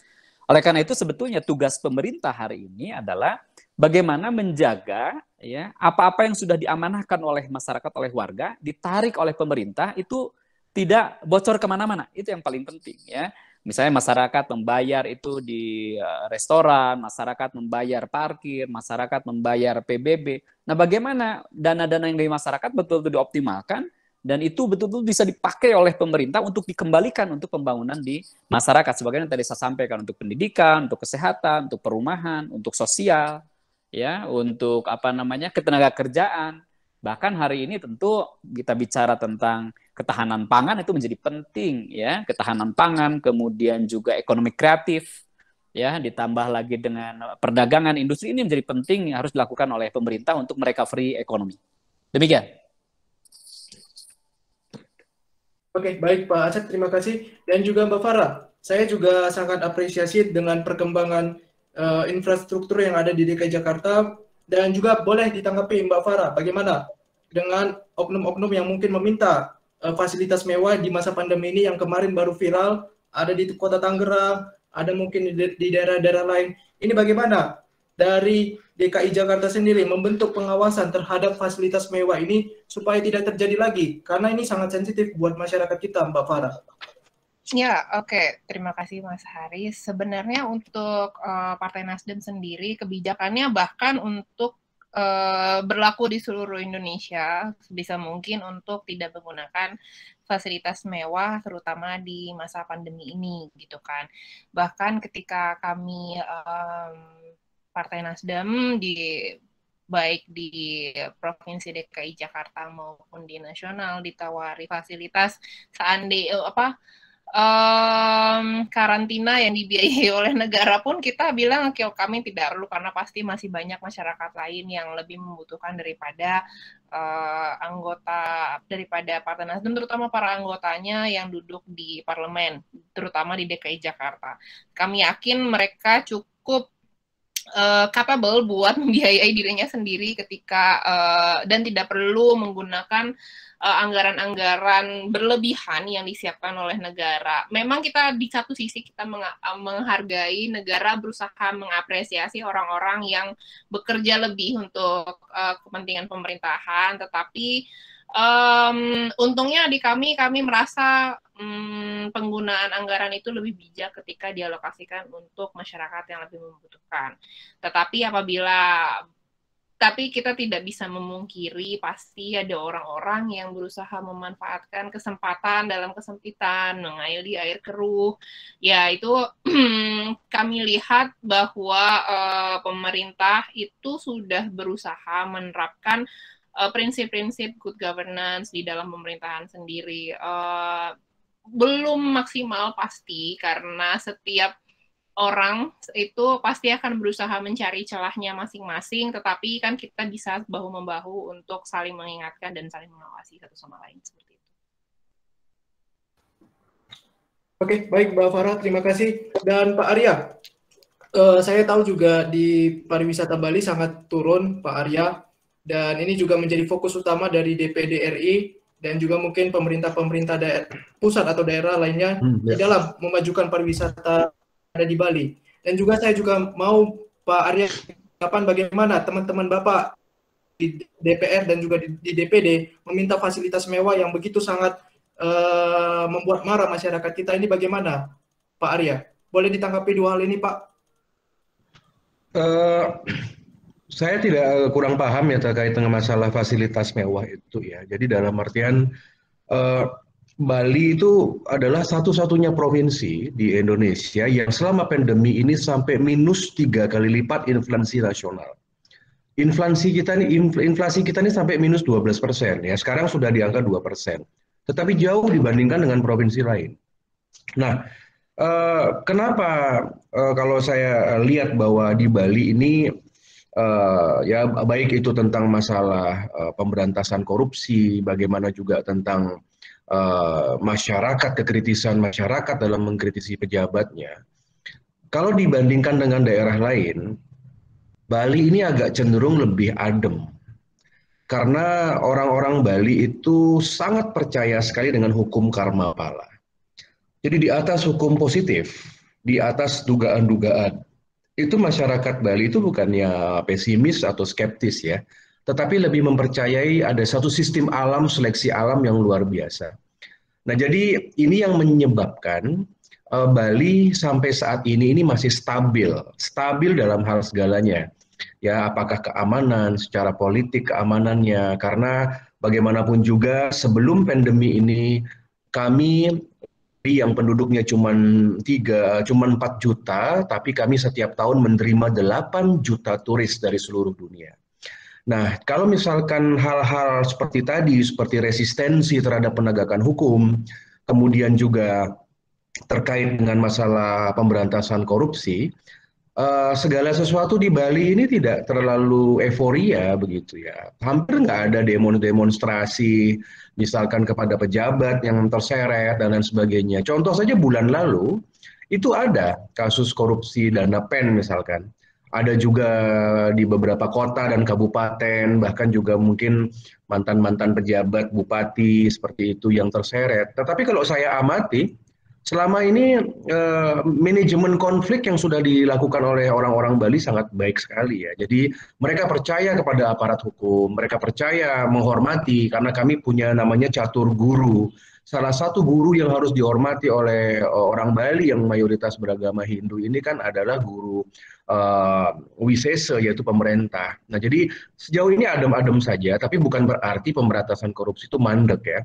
Tapi Bung juga jangan salah, saya dapat informasi juga bahwa di Provinsi Bali ini mungkin bisa dijadikan renungan, banyak sekali pejabat-pejabat atau oknum-oknum maling atau oknum-oknum koruptor di Indonesia ini yang menjadikan Bali sebagai tempat untuk pencucian uang atau money laundry.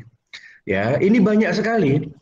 Misalkan kita lihat ada salah satu oknum koruptor, salah satu bupati yang berasal dari luar Bali, itu justru pada saat digeledah, pada saat menjalani proses hukum di pusat, itu justru ditemukan money laundry-nya itu di Bali dengan misalkan membeli hotel, membeli tanah, seperti itu ya. Jadi sebenarnya Bali ini justru menjadi surga dari koruptor-koruptor kelas nasional yang mereka ingin mencuci uangnya di Bali dengan properti dan lain sebagainya.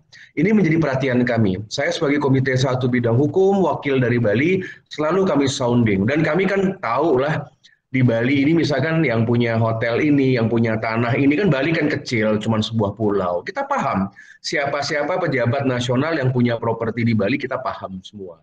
Nah, cuman sekarang tergantung apakah aparat yang di pusat itu mau tidak untuk datang ke Bali seperti itu. Coba periksa di Bali, banyak sekali. Karena kita bicara tentang koruptor, banyak aset-aset mereka yang ada di Bali, seperti itu. Oke, baik Pak Arya. Dan juga saya ke Bu Emma. Ibu Emma, gimana Ibu Emma terkait Sumatera Barat? Apakah di masa pandemi ini uang yang digunakan sudah mulai mengarah yang lebih baik? Karena kita tahu juga bahwa banyak teman-teman dari Ibu juga meminta fasilitas mewah. Kita tahu kemarin juga ada yang viral di media sosial. Ini bagaimana tanggapan Ibu Emma terkait dua hal ini? Apakah di Sumatera Barat penggunaan untuk uang selama pandemi ini sudah bagus, dan juga tanggapan Ibu terkait teman-teman Ibu yang meminta fasilitas mewah, bagaimana Ibu? Ya, saya juga mungkin mempertanyakan juga ya arti fasilitas mewah itu ya. Jadi tentu ada standarnya. Apa itu fasilitas mewah yang dimiliki, katakanlah kita sekarang kan pemerintah, apakah itu eksekutif atau legislatif gitu ya. Nah, sepanjang pengamatan saya ya kan, kondisi ekonomi di Sumatera Barat itu mungkin hampir sama dengan daerah-daerah lain akibat pandemi ini. Namun ada mungkin satu hal yang membuat ekonomi di Sumatera Barat tidak terlalu terpuruk. Kenapa? Karena di sini kan yang banyak itu UMKM. Jadi dengan UMKM itu mereka masih bisa bertahan, artinya masih bisa melanjutkan kehidupannya, walaupun kemarin ya kita sangat terpukul sekali. Tadi disampaikan bagaimana hotel-hotel tutup, bagaimana dengan restoran-restoran tutup, dan juga pusat-pusat perekonomian lainnya kan banyak yang boleh dikatakan tidak bisa berfungsi seutuhnya seperti sedia kala ya. Namun itu sedikit mengganggu ya, tapi sepanjang yang kita lihat, karena kan kami berada di daerah, kami melihat kondisi daerah, mungkin tidak terlalu berpengaruh betul gitu ya. Dan juga mungkin Sumatera Barat daerahnya masih luas, banyak yang ditanami apapun, istilahnya masih bisa kita mendapatkan hasilnya gitu ya. Nah, itu untuk perekonomian secara umum di Sumatera Barat. Namun tentu kita tidak cukup sampai di situ saja. Dengan adanya bantuan-bantuan dari pemerintah pusat, kemudian adanya perhatian mulai dari pemerintah daerah, pemerintah provinsi, kabupaten yang mengalokasikan ya anggarannya untuk memberikan bantuan baik BLT maupun memberikan dukungan kepada UMKM ini, tentu dengan harapan akan ada perbaikan-perbaikan ke depan. Nah, kemudian kalau disinggung mengenai fasilitas mewah ya, mungkin ini semua se-Indonesia ini mungkin tentu mendengarkan berita juga apa yang terjadi di Sumatera Barat ya, seperti yang disinggung tadi oleh Haris gitu ya. Yang menjadi mungkin sedikit menjadi berita itu kemarin itu mengenai mobil atau fasilitas mobil ya dari gubernur dan wakil gubernur.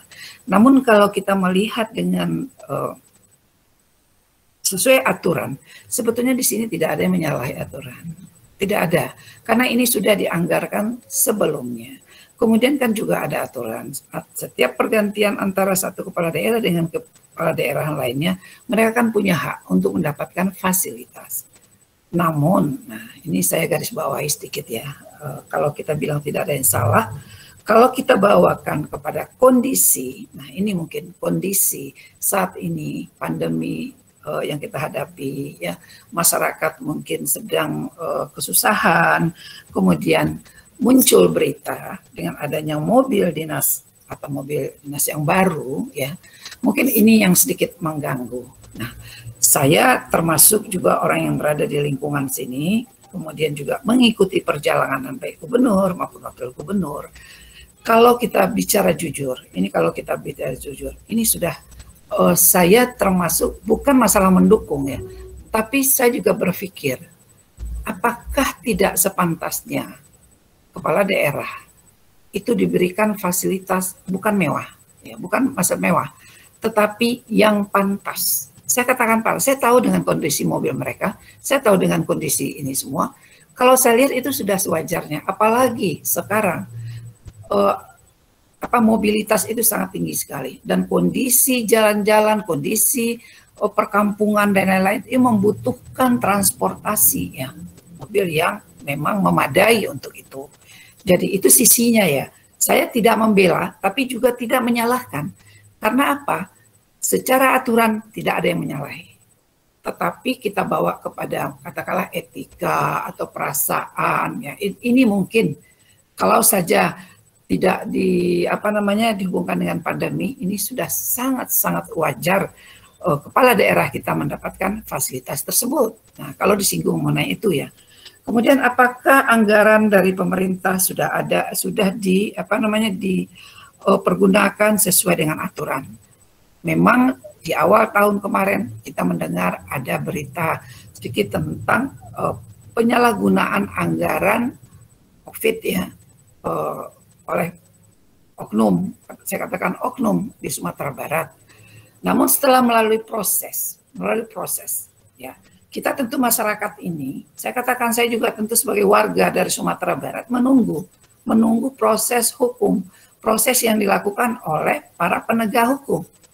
Menurut laporannya ternyata tidak ada atau tidak ditemukan pelanggaran dan lain-lain. Namun itu tentu kita serahkan kepada hukum lah yang tekan. Nah, harapan kita memang dalam masa pandemi ini supaya pemerintah daerah, pemerintah secara umum dimanapun berada, khususnya kita Republik Indonesia ini, memang kita menghimbau kepekaan ya, kemudian rasa keberpihakan terhadap masyarakat. Kalau ada pengeluaran-pengeluaran yang dianggap masyarakat itu barang mewah atau fasilitas mewah, ya memang kita minta untuk ditunda dulu, prioritaskan untuk pelayanan masyarakat. Karena kebutuhan masyarakat itu kita tahu dengan kondisi ekonomi yang susah, dengan hampir semua ya kondisi ekonomi itu kondisi yang demikian, kita berharap kepada pemerintah kita tentu akan lebih memfokuskan bagaimana peningkatan pertumbuhan perekonomian. Dan kami berjanji sebagai anggota DPD tentunya akan menjalankan fungsi pengawasan tadi.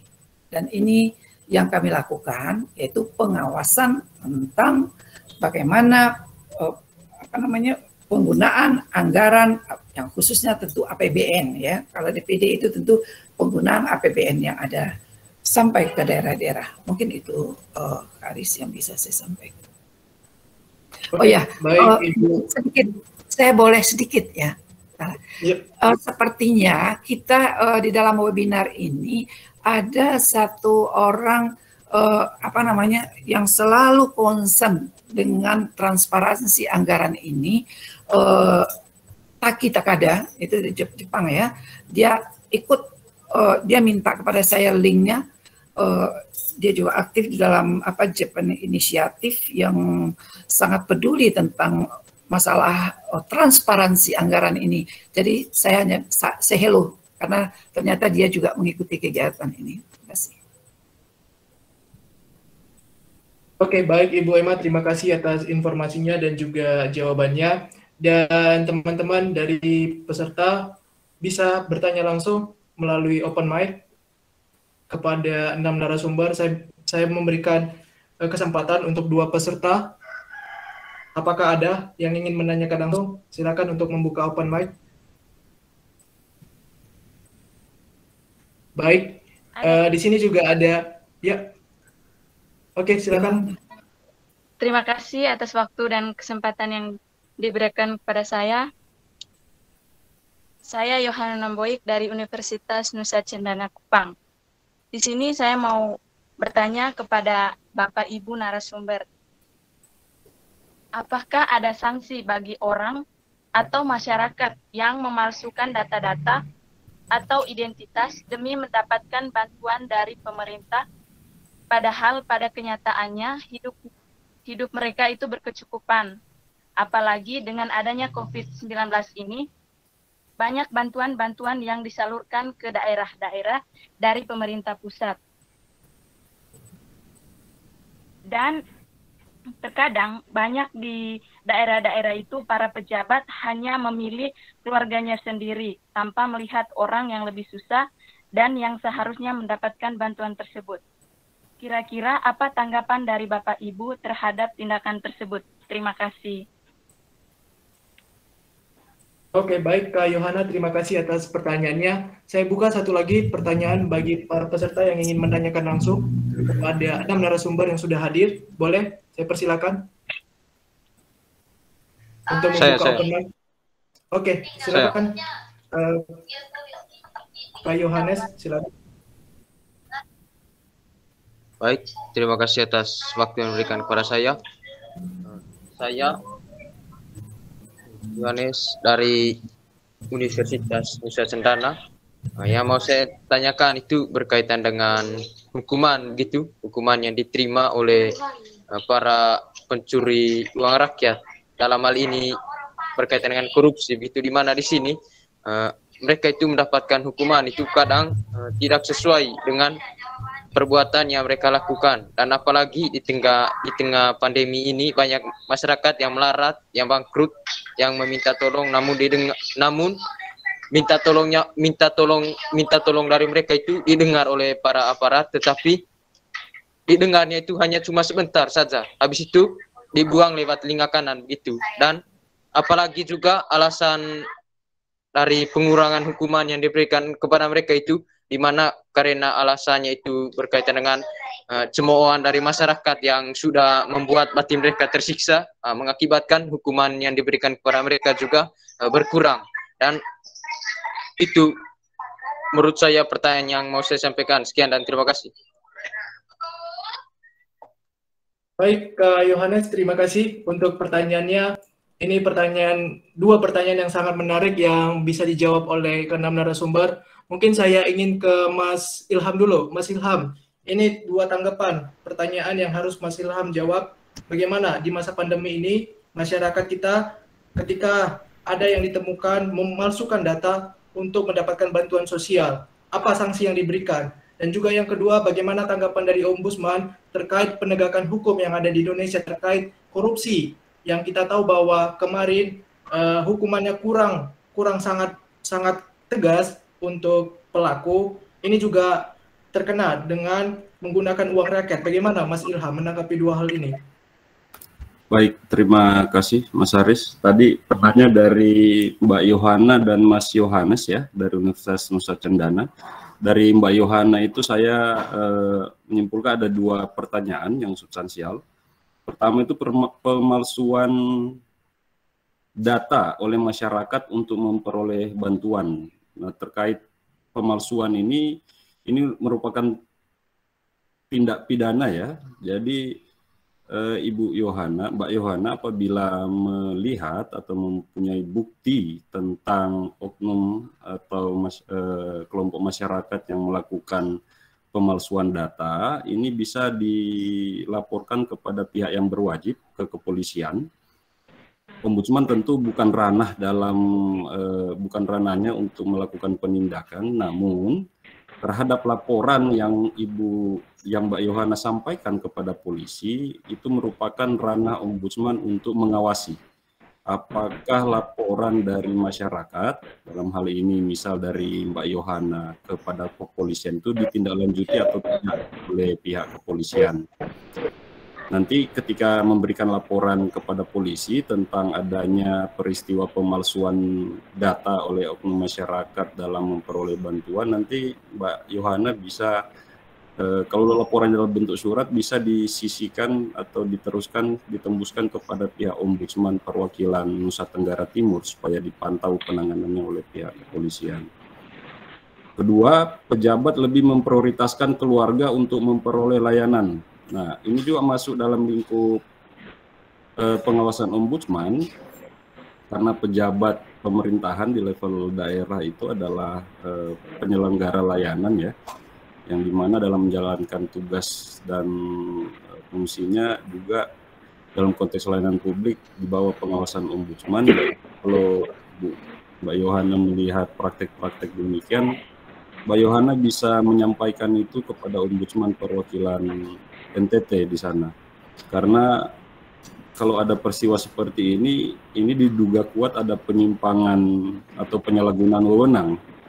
Itu sudah masuk kategori maladministrasi yang merupakan objek pengawasan Ombudsman. Jadi untuk Ibu Yohana, atas dua pertanyaan yang disampaikan tadi, itu bisa dilaporkan kepada Ombudsman. Untuk kontak Ombudsman, Mbak Yohana bisa menyampaikan melalui website Ombudsman di ombudsman.go.id. Di situ ada kanal pengaduan, bisa disampaikan di situ, atau bisa melalui nomor telepon Ombudsman RI, nomor WA. Di situ juga bisa rekan-rekan sekalian bisa berkonsultasi dengan pihak asisten Ombudsman.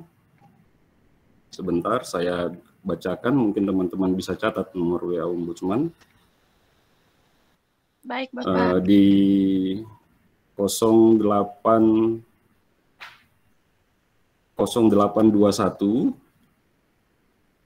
3737 3737. Nah, itu ada 4 kali 37-nya. Berikutnya, Terima kasih, Bapak. sama-sama Mbak Yohana. Berikutnya dari Mas Yohanes, hukum bagi koruptor yang dirasa tidak adil. Ini kalau sudah ranah penjatuhan hukuman di luar kewenangan ombudsman ya. Ini ranah pengadilan dan sesuai Undang-Undang 37 2008 tentang ombudsman dilarang mencampuri hal-hal yang berada dalam ranah pengadilan, karena itu merupakan kekuasaan hakim yang dilindungi oleh undang-undang juga. Jadi kami tidak bisa berkomentar terkait itu. Kemudian suara rakyat kurang didengar. Nah, persoalannya disampaikannya ke siapa? Ini pertanyaannya. Dan yang tidak mendengar siapa? Insya Allah kami menggaransi bahwa apabila ada pengaduan yang masuk ke ombudsman, semua diupayakan untuk ditangani dengan baik dan sampai tuntas. Paling lambat kalau pelayanan pengaduan di ombudsman itu penanganannya paling lama 180 hari, yaitu komitmen kami, karena kami sadar pintu ombudsman itu adalah pintu pengaduan terakhir. Memang di instansi atau lembaga negara dan pemerintahan lainnya yang menyelenggarakan layanan publik, masing-masing ada kanal-kanal pengaduan juga di internal mereka. Tapi ketika di situ sudah buntu, masalah masyarakat tidak terselesaikan, maka pilihan terakhir masyarakat adalah ombudsman. Karena ombudsman RI adalah pintu terakhir untuk menyampaikan pengaduan terkait layanan yang diterima oleh masyarakat, maka ombudsman RI berkomitmen bahwa setiap pengaduan yang disampaikan oleh masyarakat itu harus kami tuntaskan dan kami selesaikan. Begitu, Mas Yohanes. Jadi kalau suaranya Mas Yohanes atau rekan-rekan di NTT kurang didengar, ya perlu ditanya lagi, disampaikan ke siapa. Tapi kalau ke ombudsman, insya Allah kami dengarkan dan kami tindak lanjuti setiap pengaduan yang disampaikan kepada kami. Itu komitmen kami dan pimpinan dalam melaksanakan tugas. Demikian, Mas Haris, terima kasih. Oke, baik Mas Ilham dan juga Pak Arya. Sebagai DPD RI, mungkin bisa menjawab dua hal ini Pak Arya yang ditanya oleh Mbak Yohana dan juga Mas Yohanes. Boleh dijawab Pak Arya? Jadi terkait dengan peran dari, kalau saya lebih melihatnya dari peran dari masing-masing institusi ya. Jadi masing-masing institusi ini kan mempunyai suatu kewenangan yang berbeda-beda. Cuman permasalahannya adalah bagaimana sekarang aspirasi-aspirasi masyarakat, dan masyarakat juga memiliki hak untuk dapat mengawasi, memberikan masukan, dan secara psikologi memang ada suatu kewajiban dari itu aparat negara untuk dapat mengisi dahaga gitu ya, mengisi suatu kepuasan batin dari masyarakat kita yang memang selama ini sudah terjepit di masa COVID seperti itu. Saya setuju sekali seperti tadi misalkan ada masukan tentang bagaimana ada oknum-oknum yang memanfaatkan situasi pandemi ini untuk mencari keuntungan sendiri. Bahkan juga kemarin di Bali juga kami tangani kasus-kasus yang sama. Misalkan waktu itu kemarin baru minggu lalu saya panggil ada rumah sakit yang menetapkan harga PCR itu kurang lebih itu hampir 300% lebih mahal dari standar nasional. Nah, kemudian ada juga yang memanfaatkan tentang masalah rapid, masalah dan macam-macam di dunia APD misalkan ya.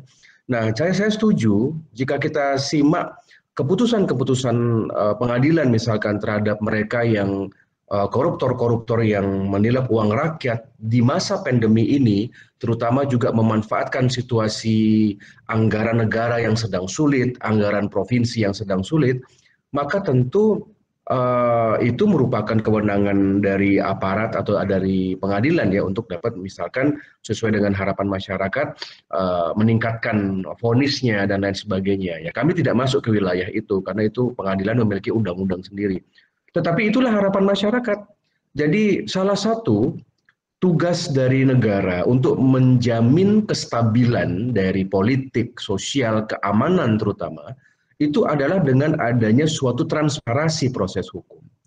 Ya, kemarin bagus juga ada beberapa restoratif yang sudah dilakukan oleh pemerintah. Misalkan bagaimana ada nakes-nakes yang dilindungi oleh negara, walaupun misalkan awalnya tersangka tetapi kemudian dirilis atau dibebaskan, ya mungkin karena tidak ditemukan bukti.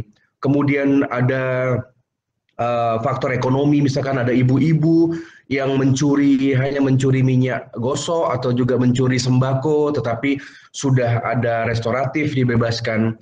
Jadi jangan sampai masalah-masalah kecil ini menjadi suatu hal yang membuat blunder atau keputusan negara atau keputusan pemimpin di daerah. Contoh saja misalkan yang membuat suatu hal yang baik ya, itu pada saat vonis dari mantan Menteri Sosial, jadi yang ditangkap KPK.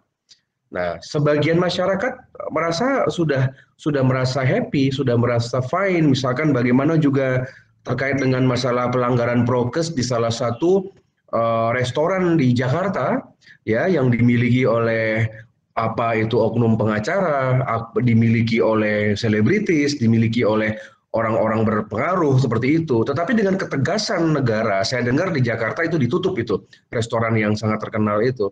Artinya ini diperlukan.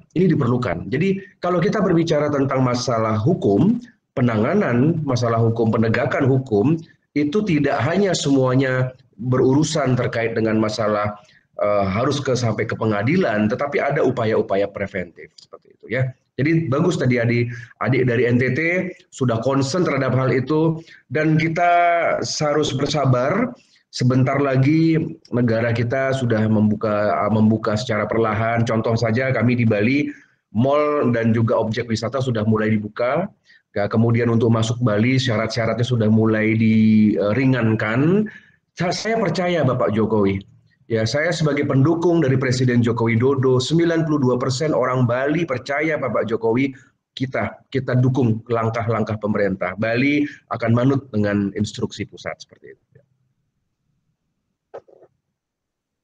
Oke, baik Pak Arya dan Ibu Emma, boleh ditanggapi Ibu Emma terkait dua pertanyaan tadi yang disampaikan oleh Mbak Yohana dan Mas Yohanes maksudnya. Bagaimana Ibu Emma tanggapannya? Ya, terima kasih. Ini Ananda Yohana ya, satu senama kita ya. mungkin yang disampaikan tersebut itu apa yang dirasakan di daerah, ya. Kita tidak menafikan, memang masih ditemukan, ya. Kalau puas tentu manusia ini tidak akan pernah puas, tapi memang masih ditemukan beberapa hal di daerah yang tidak dianggap oleh masyarakat itu tidak adil, namanya kan, kok yang masyarakat kecil diberi hukuman berat, sementara yang besar-besar, yang katakanlah pejabat-pejabat, petinggi-petinggi, mereka tidak mendapatkan hukuman yang setimpal. Itu kan menurut dari masyarakat. Namun kita sebagai negara hukum tentu harus mematuhi, ya, harus menghargai hukum. Jadi memang sangat sensitif kalau kita masuk arena tersebut. Tapi yang penting saya tentu kalau di daerah memberikan dukungan kepada masyarakat kalau memang ada yang ditemukan demikian. Dan juga tentang laporan-laporan tadi seperti data-data yang menurut ada salah satu yang bertanya tadi, data itu sering diputarbalikkan lah, yang harus mendapat BLT umpamanya tidak dapat, sementara yang tidak pantas mendapat. Itu memang terjadi di daerah. Saya pun beberapa kali menemukan tersebut, saya kasih laporan kepada yang berhak. Tentu kita seperti tadi rekan dari Ombudsman mengatakan ini bukan ranah kita untuk memberi hukuman, ya, tapi menyampaikan kepada pihak terkait. Mungkin itu Haris, saya lihat, saya dihubungi barusan oleh Taki Takada, itu bisa nggak dia minta waktu sebentar? Mungkin sudah disampaikan kepada Haris.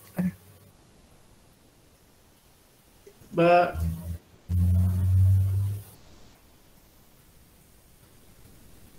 Oke, baik Ibu Emma, terima kasih. Dan mungkin Bapak Taki Kitada boleh menyampaikan tanggapannya. Oh, Ibu Taki Kitada, mohon maaf. Oh, tidak apa-apa. Terima kasih atas waktunya dan terima kasih sudah diperbolehkan untuk bergabung untuk webinar ini. Dan nama saya Taki, saya ikut dari Jepang dan saya yang tadi diperkenalkan oleh Ibu Emma. Dan mungkin sebagai referensi atau informasi saja, karena saya kira ada kaitannya dengan uang rakyat Kumana juga. Kami sudah melaksanakan program atau proyek untuk memperkenalkan metode untuk mengevaluasi program pemerintah bersama masyarakat, namanya program review secara terbuka juga, dan itu berdasarkan pengalaman di Jepang juga.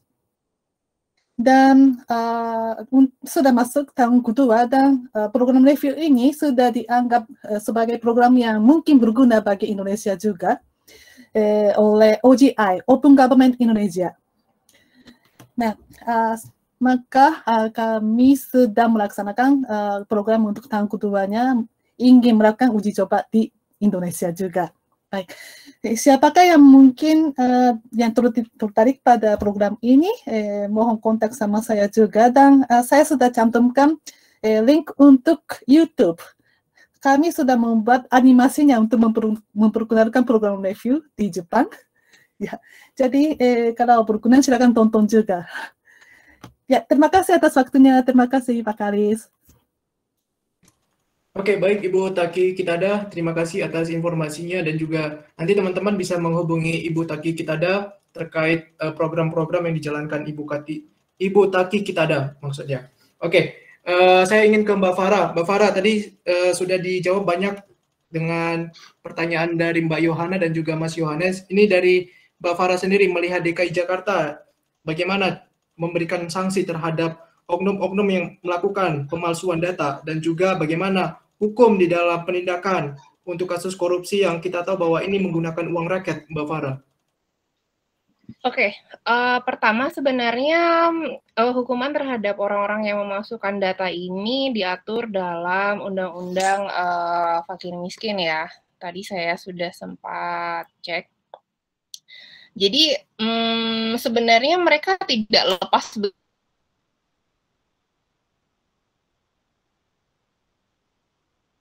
dia ketika sudah memasukkan data gitu loh. Karena kenapa saya bilang dicantumkan dalam Undang-Undang Fakir Miskin itu karena memang orang yang memasukkan data yang kemudian untuk diverifikasi dan divalidasi, terutama digunakan untuk menerima bantuan dari pemerintah, itu memang ada pidana penjaranya dan ada pidana dandanya juga gitu. Hanya saja pengetahuan ini itu kurang meluas juga di masyarakat gitu. Orang pikir nanti saya agak bohong-bohongin dikit yang penting saya dapat uang.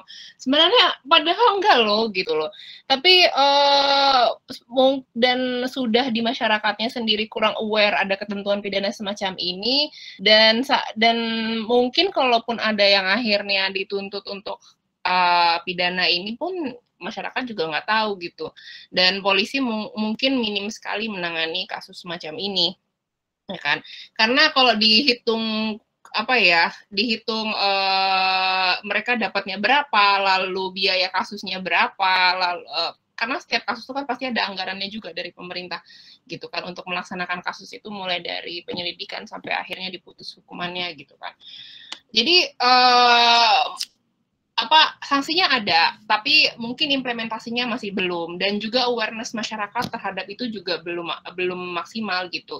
Seperti halnya penegakan korupsi itu juga kan biasanya kan kita hanya fokus pada penindakan, tapi sebenarnya juga kita harus melihat bagaimana pencegahannya gitu.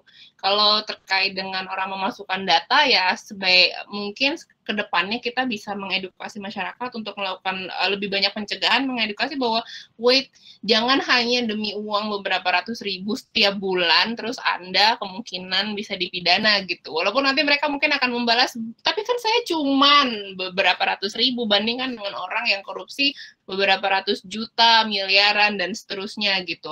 Sementara mereka hukumannya hanya berapa tahun gitu kan. Tapi itu kan kembali lagi, setiap penegakan hukum itu tidak pernah bergantung pada jumlah nilai atau nominal yang diambil oleh seseorang. Penegakan hukum itu hitam putih, itulah kenapa kita negara hukum di mana seluruh aturannya bersifat hitam putih yang disahkan dalam peraturan perundang-undangan, mulai dari undang-undang dari level nasional sampai turun ke bawah di perda dan segala macamnya gitu kan. Nah, itu kembali lagi akhirnya masuk ke bagaimana ketika perasaan orang-orang melihat ada sejumlah diskresi atau pengurangan hukuman dalam bentuk apapun kepada para terpidana korupsi gitu. Pada dasarnya gini, kita harus menundukkan pikiran bahwa setiap orang itu melakukan kesalahan, dan di negara hukum setiap kesalahan yang kemudian dihukum sesuai dengan hukum yang berlaku di tempat tersebut, maka setelah orang tersebut menjalani hukumannya, mereka berhak direhabilitasi kembali ke masyarakat untuk menjalani kehidupan secara lebih baik. Jadi melakukan satu tindakan pidana tidak berarti dia bersalah seumur hidup loh. Jadi jangan sampai orang sekarang mencuri, korupsi, dan sejumlah besar tindak kejahatan yang gitu, terus dia menghadapi hukuman sosial seumur hidup, sementara dia sudah menyelesaikan hukumannya sesuai dengan aturan yang berlaku dalam sebuah negara hukum. Nah, itu juga perspektif yang harus disebarluaskan dan diedukasi ke masyarakat. Ketika orang sudah menjalani hukuman tertentu sesuai dengan ketetapan yang diberikan oleh hakim, dan kemudian akhirnya mendapatkan keringanan sesuai dengan aturan yang berlaku di negara ini, kan pasti ada kelakuan baik, lalu sudah menjalani sekian persen dari hukuman yang mereka harus terima gitu kan. Dan itu berlaku untuk semua orang, bukan hanya koruptor dan segala macamnya. Nah, di situ juga ketika walaupun sebenarnya ketika dibilang karena kasihan mereka sudah menghadapi cemooh masyarakat dan segala macam, cemooh masyarakat itu tidak hanya diberikan kepada koruptor loh. Mungkin kita melihatnya kepada koruptor karena itu yang akhirnya disebarluaskan di media sosial, media online, media layar kaca dan media cetak dan sebagainya gitu. Tapi kalau umpamanya kita melihat dalam lingkungan kita sendiri, ketika kita menemukan mungkin tetangga, orang dekat, orang yang tinggal dekat lingkungan kita itu melakukan kejahatan apapun bentuknya gitu, kita pasti mencemooh. Maksudnya it's normal thing bahwa kita pasti mencemooh orang yang kemudian melakukan tindakan kejahatan, tapi ya itu tadi, mereka menjalani hukuman yang sudah ditetapkan, dan selama menjalani hukuman mereka mungkin berubah, mungkin berkelakuan baik, dan mungkin menerima keringanan dari pemerintah, dan mereka ketika kembali rehabilitasi. Jadi sebenarnya jangan hanya melihat bahwa orang itu dikurangi hukumannya karena dia dicengau masyarakat. Bentar dulu, setelah dia keluar, apa kita membantu mereka untuk kemudian tidak kembali melakukan korupsi? Itu juga harus ditanyakan kembali ke masyarakat gitu. Karena seperti yang banyak pengetahuan yang sudah menyebar sekarang, orang korupsi itu kadang ya memang karena dia greedy, karena dia serakah gitu. Tapi kalau orang nggak punya kesempatan, terus tidak ada pengawasan yang cukup, ya yang tidak serakah bisa jadi serakah. Nah, bagaimana dan menjaga supaya orang-orang akhirnya tidak terjerumus ke situ itu bukan pekerjaan satu orang, bukan pekerjaan kepolisian, bukan hanya pekerjaan KPK atau pemain di swasta, ya pengawas dan segala macam gitu, tapi itu pekerjaan kita bersama, itu sih menurut saya. Oke, baik Mbak Farah, dan juga mungkin terakhir Pak Ari, bagaimana tanggapan Bapak terkait pemalsuan data, terkait bantuan sosial juga ini Pak Ari? Apa sanksi tegas yang dilakukan oleh Kementerian Pariwisata dan Ekonomi Kreatif, Pak Ari?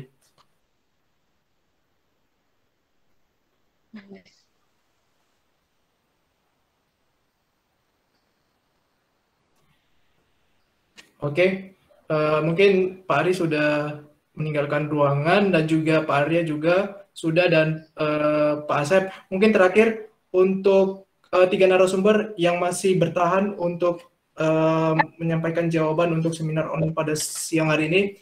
Mungkin Pak Mas Ilham, ini terakhir, seberapa yakin uang rakyat ini bisa diamankan, dan juga bagaimana cara Bapak untuk meyakinkan masyarakat kita yang sedang menonton ini, Mas Ilham, supaya percayalah kepada pemerintah. Jangan sampai kedepannya lagi terjadi kasus-kasus mungkin korupsi dan juga mungkin penyelewengan lainnya terhadap uang rakyat ini. Bagaimana Mas Ilham menanggapi 2 hal ini? Seberapa yakin dan bagaimana cara Mas Ilham meyakinkan masyarakat kita?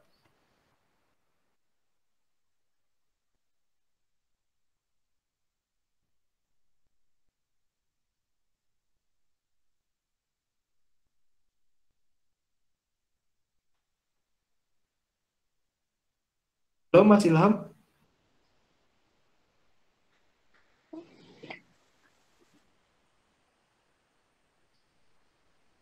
Oke, baik. Saya ke Ibu Emma. Ibu Emma, boleh dikasih tanggapan terakhir Ibu, statement terakhir buat masyarakat kita yang sedang menonton di seminar online pada siang hari ini. Seberapa yakin uang rakyat bisa aman, dan juga bagaimana Ibu meyakinkan masyarakat kita yang sedang menonton ini supaya yakin bahwa percayalah kepada pemerintah, dan pemerintah menjamin bahwa tidak akan terjadi lagi kasus-kasus korupsi dan akan disanksi tegas untuk oknum-oknum yang melakukan ini, Ibu Emma.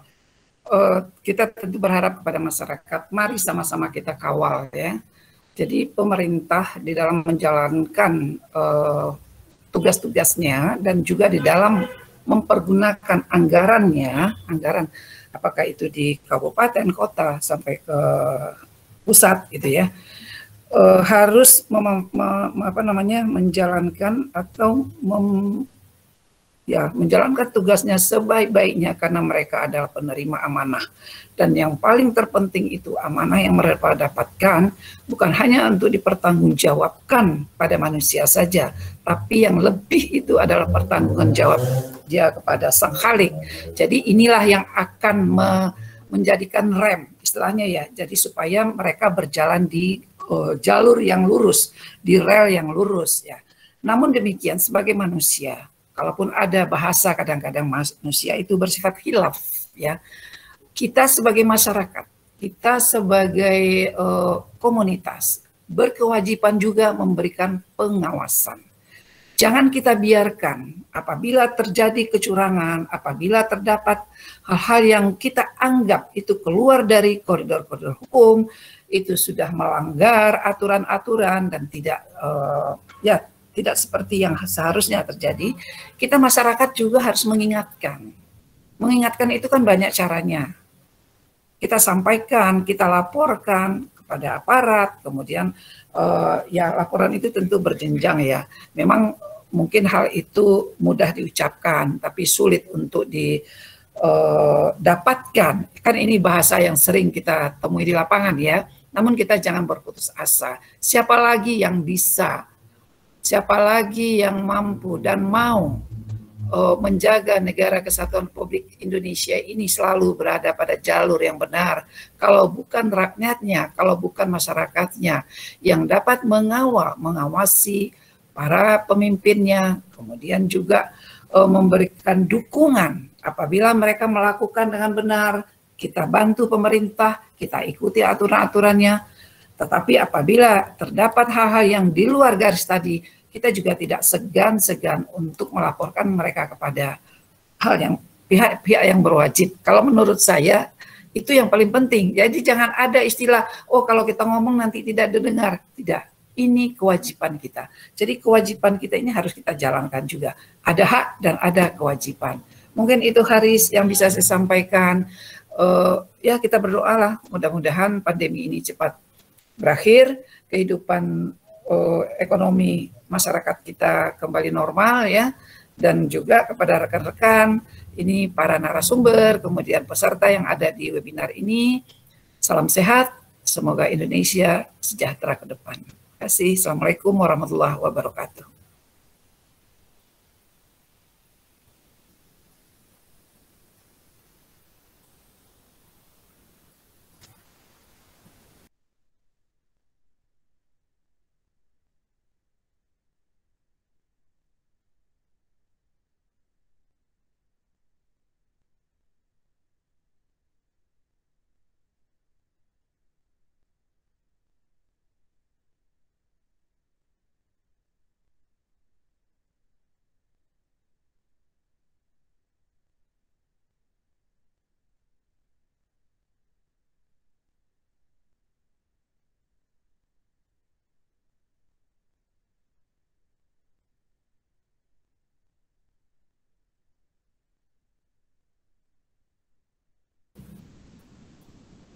Berarti sudah selesai semua ya? Kayaknya kita live dulu ya.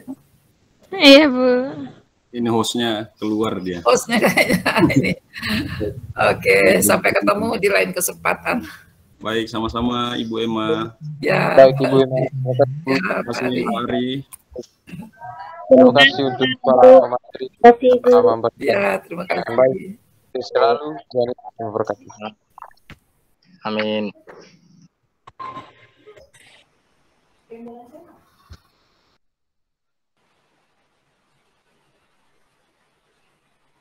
Halo.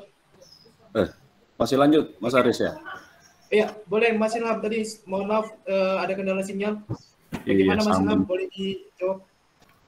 Baik, tentunya untuk memastikan bahwa penggunaan APBN ini bisa bebas korupsi dan penyelenggaraan pemerintahannya berjalan dengan baik, jujur, transparan, dan lain-lain, itu tentunya kewenangan dan tugas penuh dari pemerintah ya, Pak Presiden beserta jajarannya.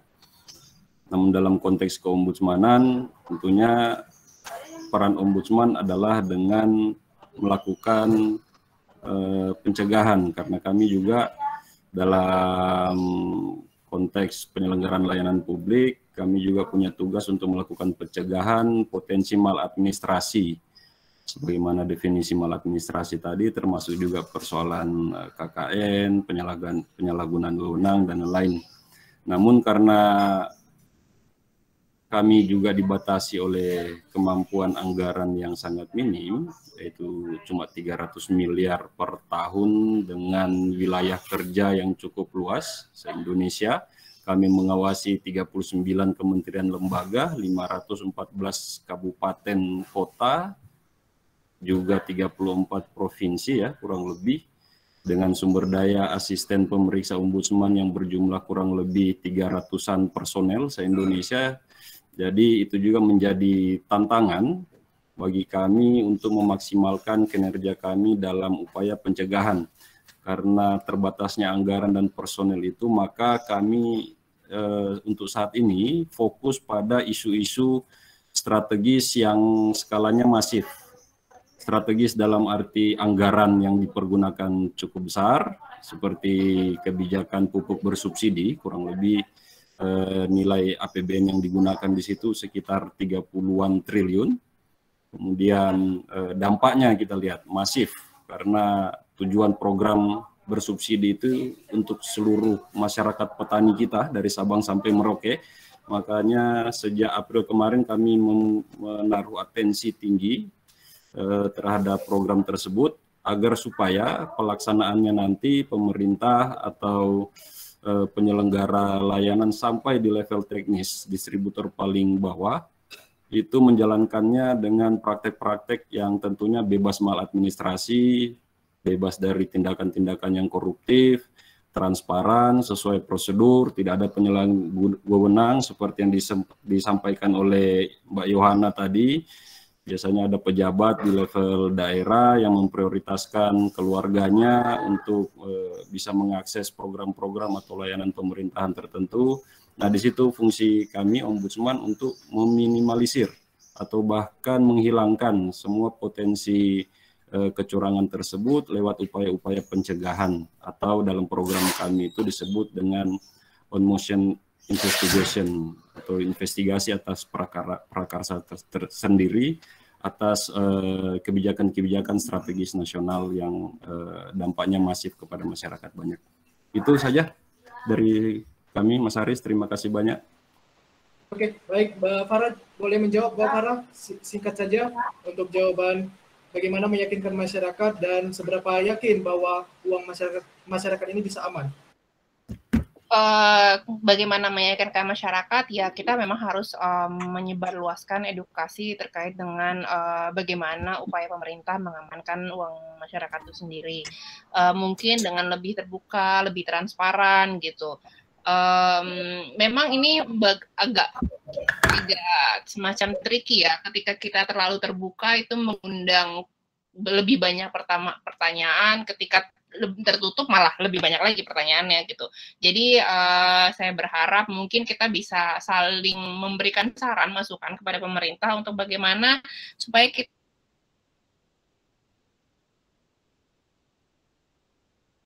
itu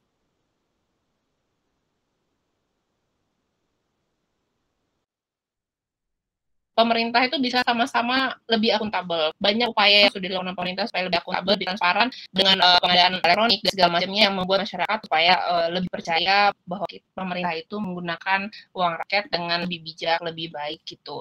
Tapi ya, dan masyarakat juga saya harap tidak hanya memberikan penilaian secara buta dari banyak media-media yang tersebar luas gitu, tapi juga ikut melihat, ikut memahami bagaimana uang rakyat itu sampai ke tangan pemerintah dan bagaimana uang itu kemudian digunakan oleh pemerintah, dikembalikan lagi dalam tanda petik kepada rakyat dalam bentuk pembangunan, pelayanan dan segala macamnya seperti itu.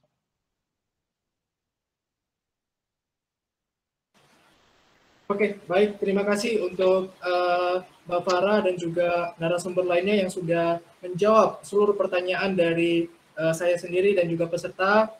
Dan kita harapkan juga dari pemerintah, pusat, daerah, ombudsman, dan mungkin instansi lainnya yang bertanggung jawab terhadap keuangan negara ini bisa lebih bertanggung jawab lagi. Dan kita harapkan, saya percaya kepada pemerintah sekarang bahwa bisa mengawasi dan juga memberikan sanksi tegas terhadap penyelewengan yang dipakai oleh oknum pejabat kita untuk kedepannya lagi negara ini bisa lebih baik dan rakyat dapat merasakan uang yang sudah mereka bayarkan kepada pemerintah. Sekali lagi saya ucapkan terima kasih buat seluruh narasumber dan seluruh peserta yang sudah hadir, dan jangan lupa juga jaga protokol kesehatan, dan juga teman-teman, ayo kita bantu pemerintah, pusat, daerah, dan juga mungkin lainnya di dalam program vaksin supaya pandemi ini bisa berakhir. Sekali lagi saya ucapkan terima kasih, salam sehat, jaga kesehatan selalu, dan sampai ketemu lagi di